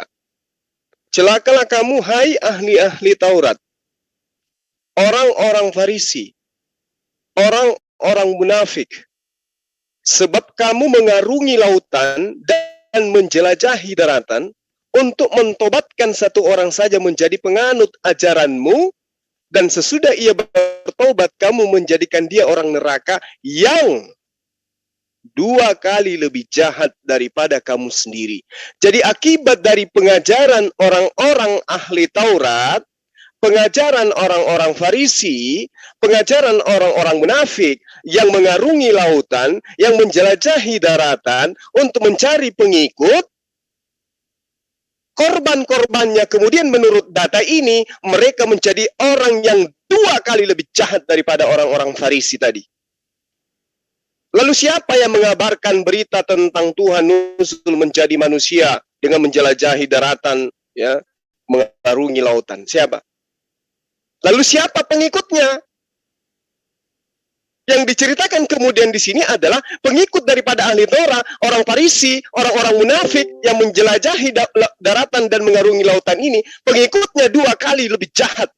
Karena itulah kemudian pada masa sekarang ketika diterangkan bahwa dalam Al-Quran Nabi yang datang kepada Bani Israel, menyeru kepada Bani Israel menyembah hanya kepada Allah, apakah mereka mau tahu? Tidak. Dikasih data dari kitab mereka bahwa oknum yang mereka tuhankan menyerukan kepada Bani Israel, diutus hanya kepada Bani Israel, apakah mereka mau nerima? Tidak. Diberikan data bahwa oknum yang disembah itu mengajarkan tidak setitik pun dihilangkan dari hukum Taurat sebelum langit dan bumi ini lenyap, apakah mereka bergeming? Tidak. Lalu kemudian diberikan data yang mereka sembah menyeru kepada Bani Israel, hidup kekal itu adalah mereka mengenal engkau satu-satunya Allah yang benar dan mengenal aku sebagai utusanmu, apakah mereka bergeming? Tidak. Itulah yang diterangkan dalam Matius 23 nomor 15, bahwa akibat daripada ahli Torah, orang munafik, orang Farisi yang mengarungi lautan menjelajahi daratan untuk mendapatkan pengikut, pengikutnya 2 kali lebih jahat daripada mereka. Al-Quran menerangkan, inna sarrad dawabbi indallah ladina kafaru fahum la yu'minun. Sesungguhnya makhluk bergerak bernyawa yang paling buruk dalam pandangan Allah ada orang-orang yang menutup diri dari kebenaran setelah kebenaran itu datang kepada mereka. Kenapa? Karena mereka tidak beriman. Jadi kalau hari ini Anda mengatakan, kenapa Rasulullah Muhammad SAW diolok-olokkan? Padahal sungguh luar biasa Rasulullah Muhammad SAW itu. Orangnya ummi, tidak pernah belajar Torah, tidak pernah mempelajari Injil, tidak pernah mempelajari bahasa Ibrani, bahasa Aramaik, bahasa Yunani, dan seterusnya. Tapi mampu kemudian menguraikan tentang apa yang tertuang tentang nabi-nabi terdahulu, mampu mengurai alam semesta, bisa mengatakan bahwa sebentar lagi Roma kekaisaran Romawi akan menang atas musuhnya. Bisa menjelaskan itu. Dia jelaskan akan ada pertemuan 2 air di lautan, yang satunya asin, yang satunya tawar, mereka tidak menyatu satu sama lain. Bisa diterangkan. Padahal masa itu Rasul tidak pernah melihat laut itu seperti apa. Nah, setelah kebenaran demi kebenaran itu datang, yang muncul kemudian adalah yang tadi, yang Matius terangkan itu. Kamu menjadikan dia orang neraka yang 2 kali lebih jahat daripada kamu sendiri. Ya, nauzubillah, summa nauzubillah. Demikian dari saya. Makasih. Makasih. Makasih. Lanjut Bang Muharid, makasih. Terima kasih. Silakan sahabat-sahabat yang lain kalau ada pertanyaan yang masih ada dalam pikiran belum dapat pencerahan, atau mungkin ini ada sahabat kita Kristen pendengar budiman ya yang dari tadi chat-chat melulu. Coba kita tunggu spek up-nya pendengar budiman supaya pendengar budiman ini tahu cara berdiskusi dan tidak ini ya menulis-nulis senam jari. Ya sepertinya percuma senam jari, tidak ada pencerahan juga dari sini. Silakan pendengar budiman. Kalau tidak ada, ini dia Bang Arin itu tukar aja tanahnya dengan kok. Jangan Anda katakan yang tidak-tidak. Kalau Anda bisa spek up, silakan spek up. Kalau ada yang perlu ditanyakan, silakan ditanyakan. Di sini ada narasumber dari Muslim yang bisa menjelaskan, ya insya Allah bisa menjadi sebuah pencerahan. Nah, kalaupun Anda datang ke sini hanya menjadi pendengar, ya silakan, nggak apa-apa. Kita kembali ke sahabat-sahabat yang lain. Kalau ada pertanyaan, silakan. Mumpung masih pagi ini. Kalau di sini masih pagi ini, Pak Ustadz Tata. Kalau nggak ada ini, saya sedikit bertanya tentang apa ya? Yang sering mungkin dipertanyakan oleh saudara-saudara kita Kristen yang juga kita sebagai Muslim banyak sekali belum tahu apa yang dipegang sebagai keyakinan Rasulullah SAW sebelum mendapatkan wahyu dari Allah Subhanahu Wa Taala, yang mungkin sedikit sering diarahkan kepada kita Muslim sebagai bahan ngeles mereka seandainya mereka itu sudah terjepit dengan satu jawaban. Makanya menanyakan tentang siapa Rasulullah sebelum mendapatkan wahyu dari Allah Subhanahu Wa Taala. Tafadhol untuk Ustadz Zulkifli M. Abbas dan Ustadz Tata. Murid dulu apa guru dulu? Monggo. Silakan Dek, Telepon saya. silakan. Siapa Gurunda? Aku apa Gurunda? Ya, silakan. Oke. Jadi gini, semua para nabi itu bukan langsung dari bayi lahir langsung nabi utusan, enggak. Nabi Muhammad umur 40 tahun. Makanya Nabi Ibrahim juga sebelum beliau diutus, mereka mencari ya, Tuhan itu yang mana sih? Makanya dalam kisah itu, apakah matahari inilah Tuhan? Oh, ternyata kalau malam tidak ada. Wah, gimana kalau saya butuh Tuhan? Nah, akhirnya nanti apa? Baru menemukan kebenaran. Kalau Nabi Muhammad ya sama. Beliau itu sebelum kan nggak ada Islam. Ya, bukan ajaran samawi di Arab itu. Di zamannya Nabi Muhammad. Tapi beliau mengikuti masalah Tuhan. Makanya sebelum Islam datang sudah ada Allah. Nama Tuhan semesta alam. Orang-orang Quraisy sendiri nggak tahu. Walain sa'altahum man khalaqas samawati wal ard wa sakhkhara samsa wal qamar la yaqulanna Allah. Jadi sebelum Nabi Muhammad diutus, mereka kalau ditanya siapa Tuhan pencipta langit dan bumi, mereka menjawab la yaqulanna Allah. Gitu. Padahal Nabi Muhammad belum diutus, tapi mereka sudah kenal nama Allah itu nama pribadi, Tuhan pencipta langit dan bumi yang dibawa oleh Nabi Ibrahim. Ketika beliau diutus oleh Allah ya untuk wa'id yarfa'u Ibrahim, ketika Allah mengutus Nabi Ibrahim untuk membangun Ka'bah. Maka Ka'bah itu kiblat yang pertama, inna awwala baiti wudi'a linnas. Lalu dia mengenalkan nama Tuhan itu ya Allah. Terus diteruskan oleh Bani Jurhum. Lalu diteruskan oleh Bani Huza'ah. Nah, di Bani Huza'ah ini dipimpin oleh Amr bin Lu'ay. Lalu dia pergi ke Sam, ternyata ada penyembah berhala. Kenapa kamu menyembah berhala? Oh ya, kami kalau minta kepada ini, maka dikabulkan. Akhirnya tertarik, dibawa ke Ka'bah, ditaruh di pinggir Ka'bah, sehingga diikutin orang-orang.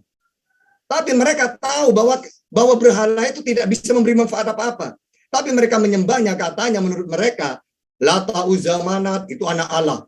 Menyembah ini sama dengan menyembah anak. Sama seperti orang-orang Kristen, menyembah Yesus sama seperti menyembah Allah katanya. Gitu. Karena disebut anak Allah gitu. Lah orang Quraisy juga gitu.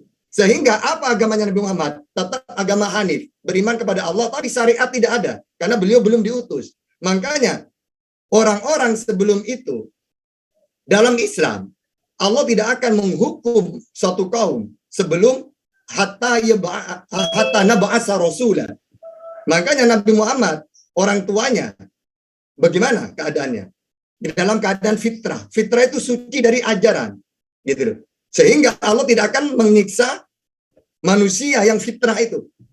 Karena Allah akan menyiksa ketika Allah mengutus utusan, lalu mengenalkan tauhid. Yang beriman pasti masuk surga. Yang tidak, ya kafir. Nah, Nabi Muhammad sebelum diutus, tidak ada fitrah itu. Gitu ya. Di dunia ini, yang tidak Allah tidak mengutus Nabi, bagaimana keadaannya mereka? Fitrah. Maksudnya, kata ulama, kembali kepada perilakunya masing-masing. Apakah masuk neraka? Ya enggak.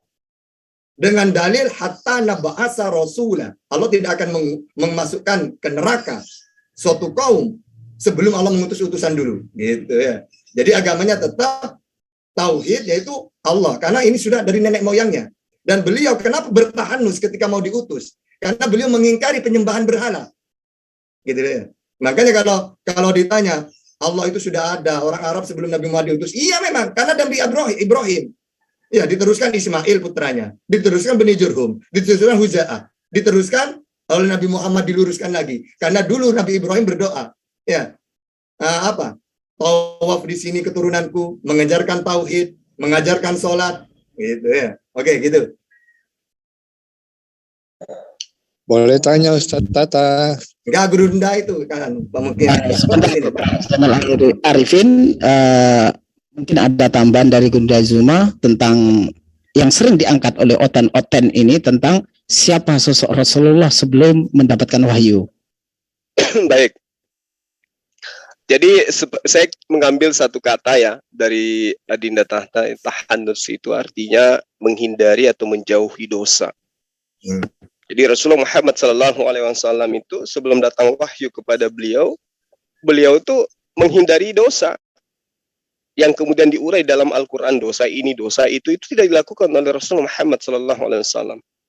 Nah, kalau kita meneliti lebih jauh, Ibnu Burhan menyatakan bahwa Nabi sebelum menerima wahyu itu adalah menganut ajaran syariat yang sama seperti Nabi Adam alaihissalam. Para imam terdahulu, para ulama terdahulu, ada yang mengatakan beliau mengikuti milah Ibrahim, ada yang mengatakan mengikuti cara keberagamaan Nabi Musa dan seterusnya. Faktanya beliau disunat, kemudian beliau tidak minum khamar, kemudian beliau tidak mengikuti ajakan-ajakan Quraisy untuk menyembah berhala dan seterusnya. Nah, lalu yang perlu dipahami di sini adalah masa jahiliyah pada masa itu adalah masa kekosongan. Ya, Rasulullah Muhammad SAW adalah masuk dalam golongan kaum fatrah, kaum di mana mereka tidak diutus sosok nabi, tidak diberi kitab suci sebelum menerima wahyu Al-Quranul Karim. Jadi Rasulullah Muhammad SAW itu senantiasa bertahanut, menghindarkan diri dari perbuatan dosa, dari perbuatan tercela. Ini juga semalam saya sudah jelaskan kepada salah satu debater Kristen. Jadi Rasulullah Muhammad SAW itu sebelum datang wahyu dia bukan seorang yang kafir, yang kufur, bukan. Tapi orang yang menjaga diri dari perbuatan-perbuatan dosa.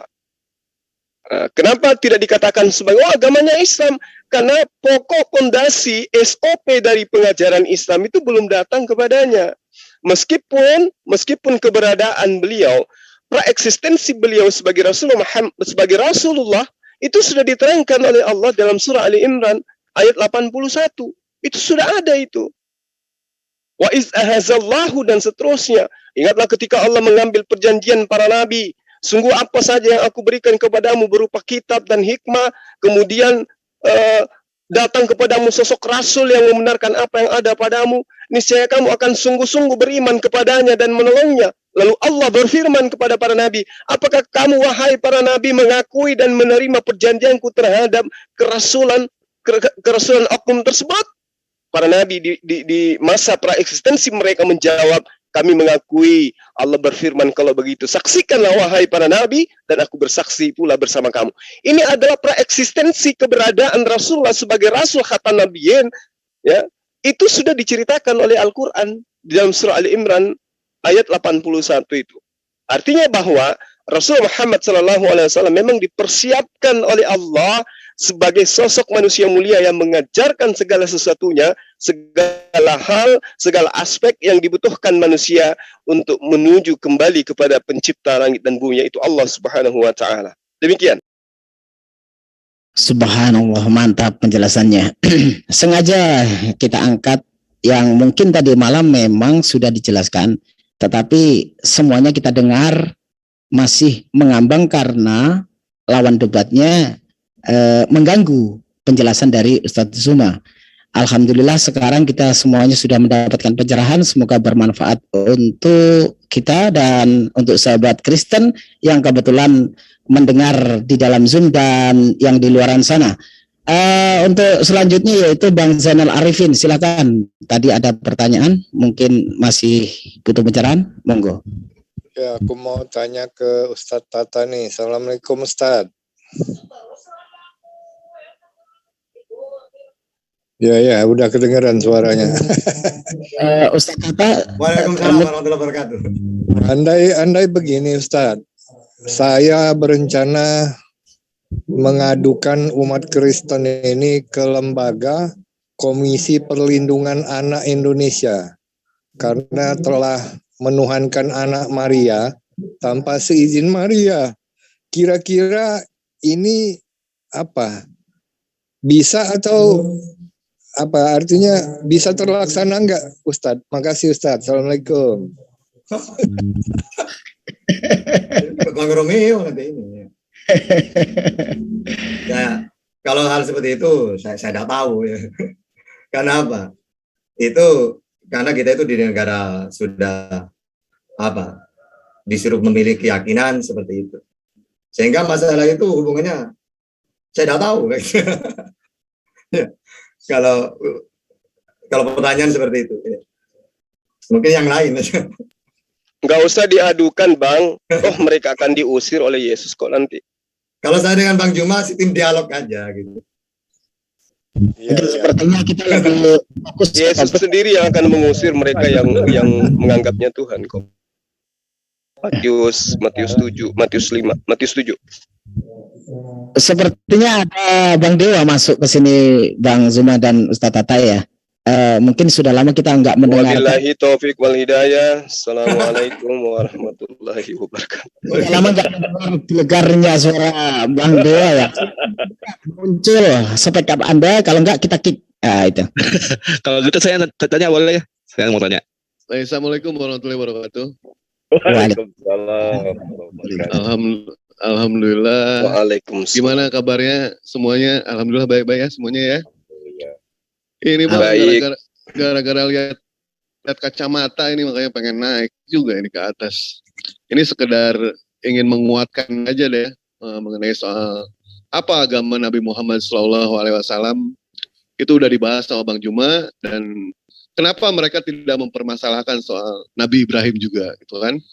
Karena kita tahulah Muslim itu, agama Islam itu bapaknya itu adalah dari Nabi Ibrahim alaihissalam. Kenapa mereka tidak menanyakan juga apa agama Nabi Ibrahim sebelum beliau itu seorang Muslim? Beliau ini kan agama Yesus sendiri apa Bang Dewa? Agama Yesus. Bahkan Nabi Ibrahim itu adalah Nabi, kita mengikuti milah Ibrahim, di mana kebiasaan Nabi Ibrahim itu yang Dewa lihat dari hadis itu ada 17 kebiasaan. Yang pertama itu justru kebiasaannya itu ya menuhankan Allah Subhanahu wa taala. Yang kedua, kebiasaan yang menarik di Nabi Ibrahim alaihissalam itu pada saat dia belum yang namanya bertauhid kepada Allah, belum yang namanya dapat petunjuk dari Allah, Nabi Ibrahim itu adalah satu-satunya nabi yang dimana ketika dia makan itu dia tidak pernah yang namanya sendiri. Bahkan Nabi Ibrahim rela berjalan berkilo-kilo hanya untuk mencari kawan-kawan makan gitu, teman makan. Nah, makanya di sini kalau ada yang mau ngajak makan, ajak makan Dewa aja ya. Dewa insya Allah datang gitu. Satu Bang, jangan lupa channelnya Mahadewa. Oh enggak, udah enggak lagi sama Dewa, udah enggak lagi. Udah enggak di ini lagi, dikasih ke orang lah, ke orang itu. Tapi ya kalau mau di subscribe aja gitu kan. Nabi Ibrahim alaihissalam, ketika Nabi Ibrahim alaihissalam belum yang namanya dapat petunjuk dari Allah Subhanahu wa taala, Nabi Ibrahim ini adalah orang yang paling peka. Beliau mencari yang namanya keberadaan Tuhan. Tuhan itu siapa? Sampai dia melihat yang namanya bulan. Oh, ini Tuhan. Tapi ternyata bulan tenggelam. Dia melihat matahari, ternyata matahari pun tenggelam. Nah, disinilah ada yang namanya percakapan antara Nabi Ibrahim alaihissalam dengan Namrud. Nah, Namrud, ketika Nabi Ibrahim ditangkap oleh Namrud bilang kepada Nabi Ibrahim bahwa akulah Tuhan, tidak ada Tuhan selain aku. Nabi Ibrahim berkata kepada Namrud, kalau kau benar Tuhan, Tuhanku bisa menghidupkan orang mati dan bisa mematikan manusia. Lalu Namrud memanggil dua orang pengawalnya. Yang satu dia tebas kepalanya. Lihat Ibrahim, aku bisa menghidupkan dan aku bisa mematikan. Lantas Nabi Ibrahim bilang, Tuhanku bisa menerbitkan matahari dari timur ke barat. Kalau kau benar Tuhan, balikan itu. Ternyata Namrud tidak bisa apa-apa. Mungkin itu aja deh dari Dewa ya. Malu ada Bang Tata sama Bang Juma. Silakan lanjut. Allahu Akbar, subhanallah penjelasannya. Tapi ya kali ini kok kurang lucu ya Bang Zuma. Mantap sekali. Iya, takut dia tadi kan. Kita udah mau tutup pasti. Ini ada kacamata soalnya ini. Ini muka beli di mana nggak tahu ini pagi-pagi. Nggak enak banget lihat muka kayak gini. Oke, mungkin sedikit lagi Bang, karena di sini udah mau zuhur di tempat saya. Mungkin satu pertanyaan lagi barangkali dari teman-teman, silakan. Sebelum kita tutup. Sebenarnya tadi ada Bang Kingpin mau ada yang ditanyakan. Silakan Bang Kingpin. Ya, langsung aja gitu. Menurut para narasumber di sini, bisakah Yesus dari keterangan di Bible itu sendiri dia tuh dibilang Muslim? Kalau iya, apa dasarnya? Kalau tidak, apa dasarnya? Terima kasih. Murid apa guru dulu? Silakan. Silakan. Kita dalam Islam memang definisi aslama yuslimu ya, Islaman, nanti orang yang mengikuti ya muslim, berserah diri muslim, orang yang berserah diri. Maka dalam Al-Qur'an, qulu amanna billahi wa ma unjila alaina wa ma unjila ala Ibrahim wa Ismaila wa Ishaq wa Yaqub wal asbati wa ma utiya Musa wa Isa wa nabiyyuna min rabbihim la nufarriqu baina ahadin minhum wa nahnu lahu muslimun. Ya. Jadi Ibrahim, Ismail, Isa, Yakub dan anak keturunannya Musa, Isa, la nufarriqu baina ahadin minhum, kami tidak membeda-bedakan. Wa nahnu lahu muslimun, semuanya muslim. Maksudnya apa? Mereka patuh kepada Allah. Andai kan ada nabi tidak muslim, berarti ada nabi yang ajarannya dari dirinya sendiri. Tidak mungkin. Karena yang namanya utusan menerima wahyu. Kalau sudah menerima wahyu, maka orang yang percaya kepada wahyu yang disampaikan muslim, pasrah. Kalau haram ya haram. Kalau wajib ya dikerjakan. Sehingga pertanyaannya, ada nggak nabi yang ajarannya dari dirinya sendiri? Misalnya Yesus, ajaranku dari diriku sendiri. Ada. Kalau ada, berarti Yesus bukan muslim.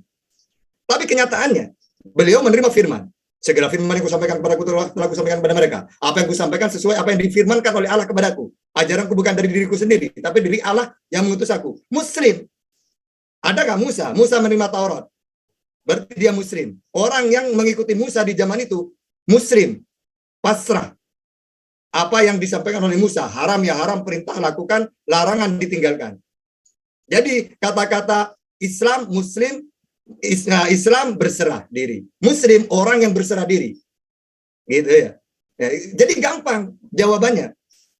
Apakah semua nabi muslim? Iya. Nah, buktinya mereka menerima ajaran dari Allah.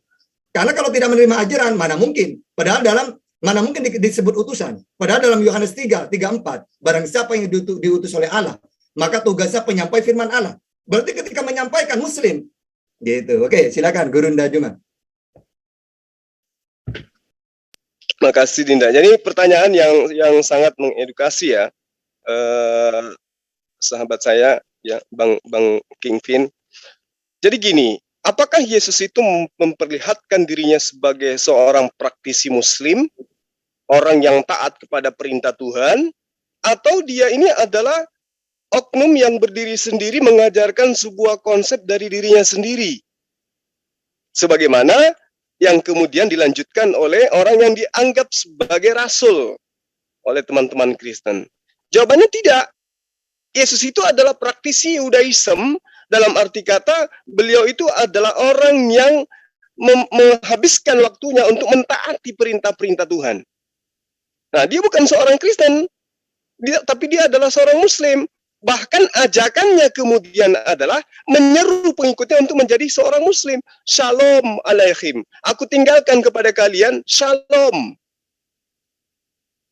Gitu. Nah, lalu secara data, Yesus menerangkan begini. Yohanes 4 nomor 34. Makananku adalah melakukan kehendak Dia yang mengutus aku dan menyelesaikan pekerjaan itu. Artinya dia berserah diri terhadap perintah Tuhan. Yohanes 5 nomor 20, sebab Bapa mengasihi anak dan ia menunjukkan kepadanya segala sesuatu yang dikerjakan sendiri, bahkan ia menunjukkan kepadanya pekerjaan-pekerjaan yang lebih besar daripada pekerjaan itu. Sehingga kamu menjadi heran. Ini data. Lalu kemudian di Yohanes 5 nomor 36, tetapi aku mempunyai suatu kesaksian yang lebih penting daripada kesaksian Yohanes, kata Yesus. Apa itu? Yaitu segala pekerjaan yang diserahkan Bapa kepadaku, supaya aku melaksanakannya, pekerjaan itu juga yang kukerjakan sekarang. Dia seorang Muslim. Taat terhadap perintah sang Bapa yang dia kemudian praktekkan di depan Bani Israel.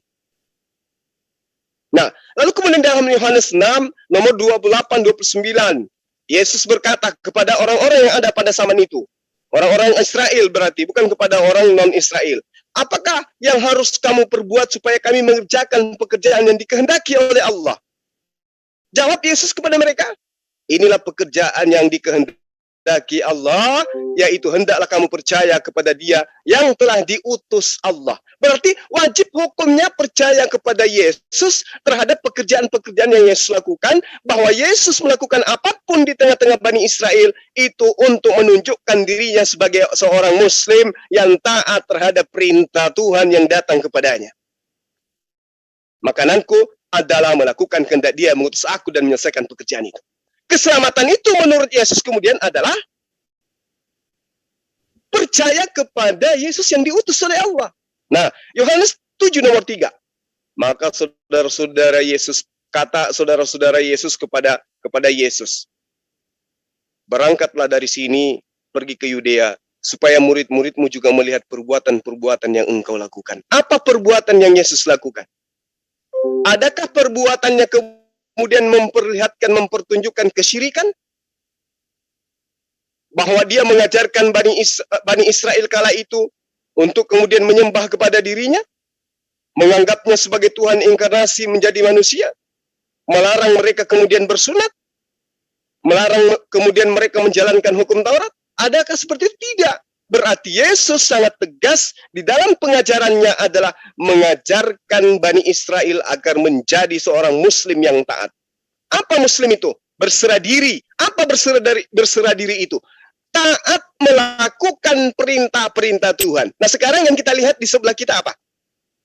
Kalau kamu tidak melakukan perintah Tuhan secara seluruhnya, maka meskipun kamu melakukan 99%, tapi satu kau tidak lakukan, maka gugur semuanya.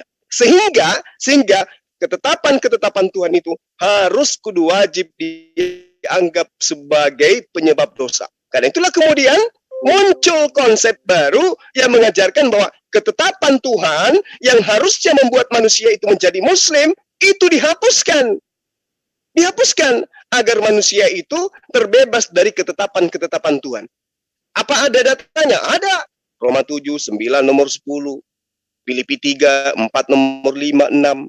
Roma 7 nomor 5 nomor 6. Roma 7 nomor 8 nomor 9. 1 Korintus 15 nomor 56. Filipi 3 dan seterusnya. Ini fakta. Bagaimana kemudian ketetapan Tuhan yang harusnya ditaati menurut Yesus di dalam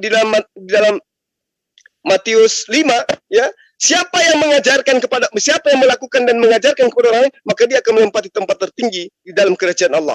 Tapi siapa yang menghilangkan, lalu mengajarkan orang lain untuk menghilangkan juga, maka dia akan menempati tempat rendah. Apa itu? Neraka. Itu penekanan Yesus. Berarti Yesus mengajarkan hidup menjadi seorang Muslim. Pesan terakhir dari Yesus, masih banyak yang ingin aku ajarkan kepadamu, tapi kamu belum sanggup untuk menanggungnya. Jika hidup keberagamaanmu tidak lebih baik dari hidup keberagamaan ahli Taurat, maka engkau tidak akan masuk ke dalam kerajaan Allah. Artinya, Yesus menekankan untuk menjadi seorang Muslim yang jauh lebih taat daripada orang ahli Taurat. Ketaatan kemudian itu digambarkan oleh Yesus di dalam Yohanes 14 bahwa jika engkau mengasihi aku, jika engkau mengasihi Allah, maka apa yang terjadi? Engkau akan mendengarkan perkataanku, engkau akan menuruti perkataanku, dan engkau akan melakukan pekerjaan-pekerjaan yang aku lakukan. Berarti yang cinta kepada Yesus harus berpegang teguh kepada perintahnya. Kenapa? Perintah Yesus adalah apa? Mengajarkan untuk taat kepada perintah-perintah Tuhan. Perintah-perintah Tuhan yang datang kepada Bani Israel itu apa? Bukan jangan bersunat, tetapi taat untuk tidak meninggalkan hukum Taurat. Nah, inilah ketaatan yang kemudian diperintahkan oleh Yesus adalah taat kepada ketetapan-ketetapan Tuhan yang digambarkan oleh Tuhan di dalam kitabnya Bani Israel, bahwa orang yang melamba dan mengurangi perkataan Tuhan itu adalah orang yang mendurhakai ketetapan-ketetapan Tuhan. Bahkan di dalam Kejadian, sedikit lagi di dalam Kejadian 17 nomor 14, orang yang tidak taat terhadap salah satu perintah Tuhan, yaitu sunat, maka orang itu harus dihilangkan atau dibunuh dari kaumnya.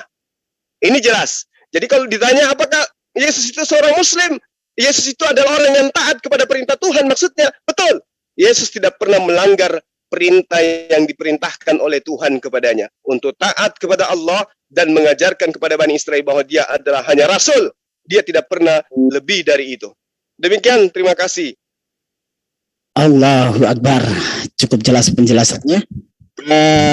Sepertinya ada pertanyaan satu lagi sebenarnya dari Bang Zainal Arifin, tapi kayaknya Bang boleh belum Bang Zuma closing kan? Tadi kan Ustadz Tata, sekarang Ustadz Zuma ditanya, boleh nggak?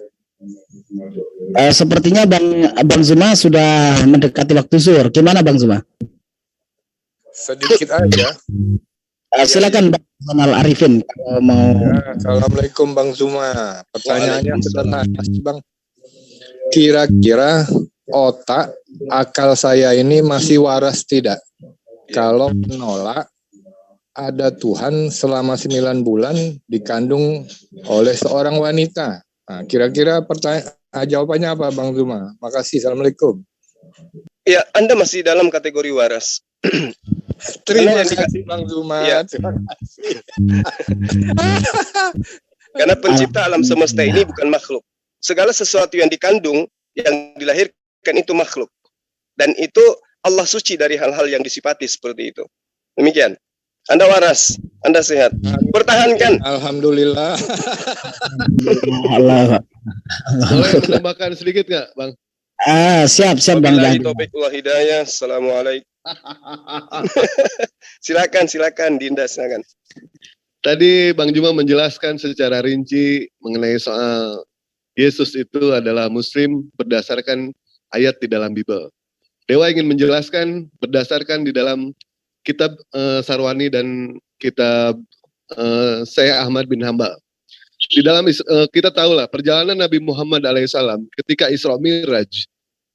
Beliau di langit pertama bertemu dengan Nabi Adam alaihissalam, di situ ada percakapan dan dijelaskan secara rinci. Di langit kedua Nabi Muhammad bertemu dengan Nabi Isa dan Yahya. Langit ketiga ketemu dengan Nabi Idris, langit keempat ketemu dengan Nabi Yusuf, langit kelima Nabi Harun, langit keenam Nabi Musa, dan langit ketujuh Nabi Ibrahim alaihissalam. Dan di situ dijelaskan secara rinci bahwa semua para nabi ingin menjadi yang namanya umatnya Rasulullah Sallallahu Alaihi Wasallam. Semua para nabi, tidak ada yang diizinkan satupun juga. Nabi Adam alaihissalam, ketika Nabi Adam berdoa kepada Allah minta izin untuk menjadi umatnya Rasulullah, Nabi Adam tidak Allah kabulkan. Bahkan Nabi Musa pun minta izin kepada Allah, tapi tidak ada yang dikabulkan. Hanya satu Nabi yang dikabulkan oleh Allah, yaitu Isa alaihissalam. Nah, disinilah ada percakapannya di situ ya. Dan apalagi ya, Dewa lupa juga ini nih. Jangan sampai lupa dah, Bang. Enggak, kadang kalau ngobrol sama Bang Juma kadang ingatannya suka Dewa suka lupa gitu kan. Apalagi itu tadi udah dikonsepkan. Jadi benar-benar ilmu itu keserap sama Bang Juma semua ini. Nggak sia-sia Dewa punya murid kayak Bang Juma ini. Lupa lagi Bang. Lupa lagi itu dulu. Makanya perbanyak makan jengkol. Ya, saya kira udah, sahabat-sahabat.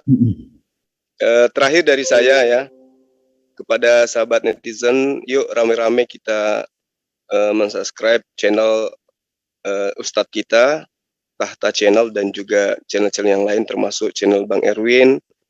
Mohon maaf saya tidak bisa nyebut semua satu-satu. Yang pastinya tujuan saya adalah supaya pengajaran tentang Islamologi dan juga Kristologi itu tersampaikan ke pelosok tanah air. Karena masih banyak di antara teman-teman kita yang menghabiskan kota, yang menghabiskan waktunya untuk nonton video-video atau hal-hal yang tidak berguna di HP mereka. Karena itulah tugas kita kemudian adalah mengampanyekan bahwa di HP itu ada YouTube yang memberikan edukasi yang sangat bermanfaat, yaitu dialog lintas agama, berguna bagi siapapun yang mau menyimaknya, baik agama Kristen, Islam, Katolik, dan semuanya berguna. Karena itulah kemudian saya mengajak kepada seluruh netizen, yuk mari kita mensubscribe channel-channel berafiliasi dengan MMCI, dengan Bang Suma, dengan Bang Fian, kemudian channel, kemudian Bang Erwin, dan semua channel-channel sahabat kita yang ada di negara yang kita cintai ini, khususnya channel umat Muslim ya, agar supaya generasi selanjutnya itu teredukasi. Ya, karena materi-materi yang seperti ini akan berlanjut terus. Saya dengan Dinda Tahta akan selalu hadir di tengah-tengah sahabat dan juga disertai dengan sahabat yang lain. Ya, semata-mata untuk supaya apa? Supaya orang di luar sana itu tersadarkan bahwa ternyata di kalangan umat Islam itu sudah ada yang kemudian peduli terhadap gerakan-gerakan agama lain yang memberikan ajakan masuk ke agama mereka, sementara mereka sadar bahwa yang mereka ajak itu adalah orang yang sudah beragama. Itu bukan kesalahan mereka murni, tapi juga kelalaian kita sebagai umat Islam yang lalai untuk mengingatkan mereka. Karena itulah kemudian channel-channel kita yang membahas tentang dialog lintas agama inilah sangat bermanfaat bagi mereka.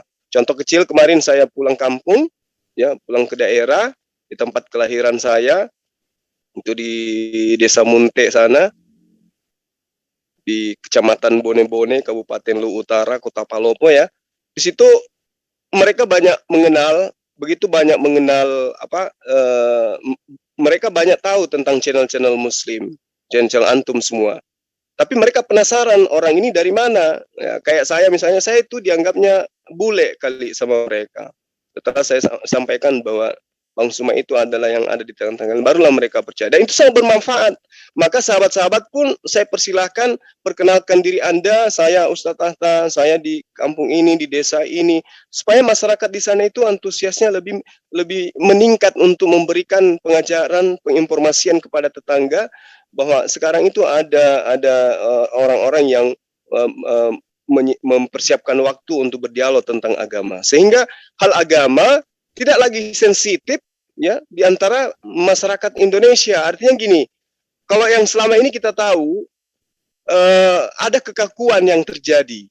Nah, dengan adanya dialog-dialog seperti ini, oh ternyata itu hal biasa.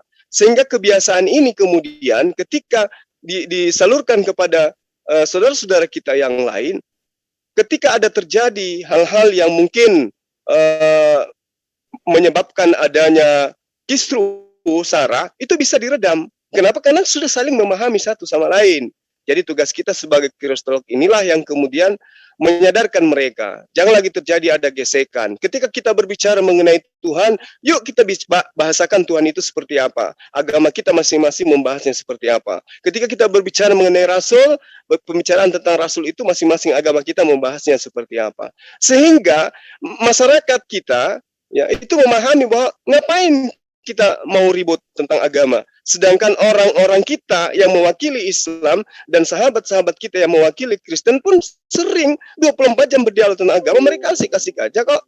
Kenapa kita ini justru menjadi ribut karena itu? Karena itulah kemudian saya sangat mengharapkan teman-teman Muslim, ya, ayo mari kampanyekan, mensubscribe channel-channel Muslim yang ada di YouTube supaya masyarakat kita, utamanya generasi pelanjut kita, itu memahami bahwa dulu pernah terjadi dialog agama Islam menerangkan seperti, agama Kristen menjelaskan seperti ini. Tibalah masanya mereka menentukan mana jalan yang harus mereka lalui dan mereka pegang teguh sampai akhir hayat. Saya kira begitu, sahabat-sahabat.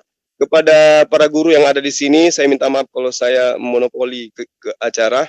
Itu semata-mata untuk memberikan sedikit apa yang saya punya. Dan memang saya mengaku saya adalah fakir ilmu, masih perlu banyak belajar. Paling tidak saya senang, saya bangga berada di tengah-tengah kalian. Adinda Tahta, syukran Anda mau hadir di sini. Semoga besok bisa lagi hadir. Dan ketika Anda ada kegiatan, sekali-sekali juga saya diundang. Dan saya doakan apa yang antum cita-citakan segera diijabah, dikabulkan oleh Allah Subhanahu wa taala. Amin. Demikian dari saya. Salam tauhid. Assalamualaikum warahmatullahi wabarakatuh. Waalaikumsalam warahmatullahi wabarakatuh. Saya minta waktu sebentar aja, Bang Gurunda, ya. Silakan, Ustadz. Sebelum ditutup. Jadi saya alhamdulillah, ya, oleh Gurunda saya bisa kali ini bisa duet gitu, ya. Judulnya tanya jawab. Karena saya sendiri dengan Gurunda Juma, beliau bagi saya senior saya, ya. Guru saya. Itu dari mulai zaman FB, ya. Bahkan beliau yang nyuruh saya buat YouTube dari dulu, 2 tahun yang lalu. Karena ginilah, ya, seorang Gurunda Juma, ya, beliau punya channel yang terkenal, tapi ingat kepada saudara-saudaranya, diberi semangat, ayo buat YouTube, ayo, gitu.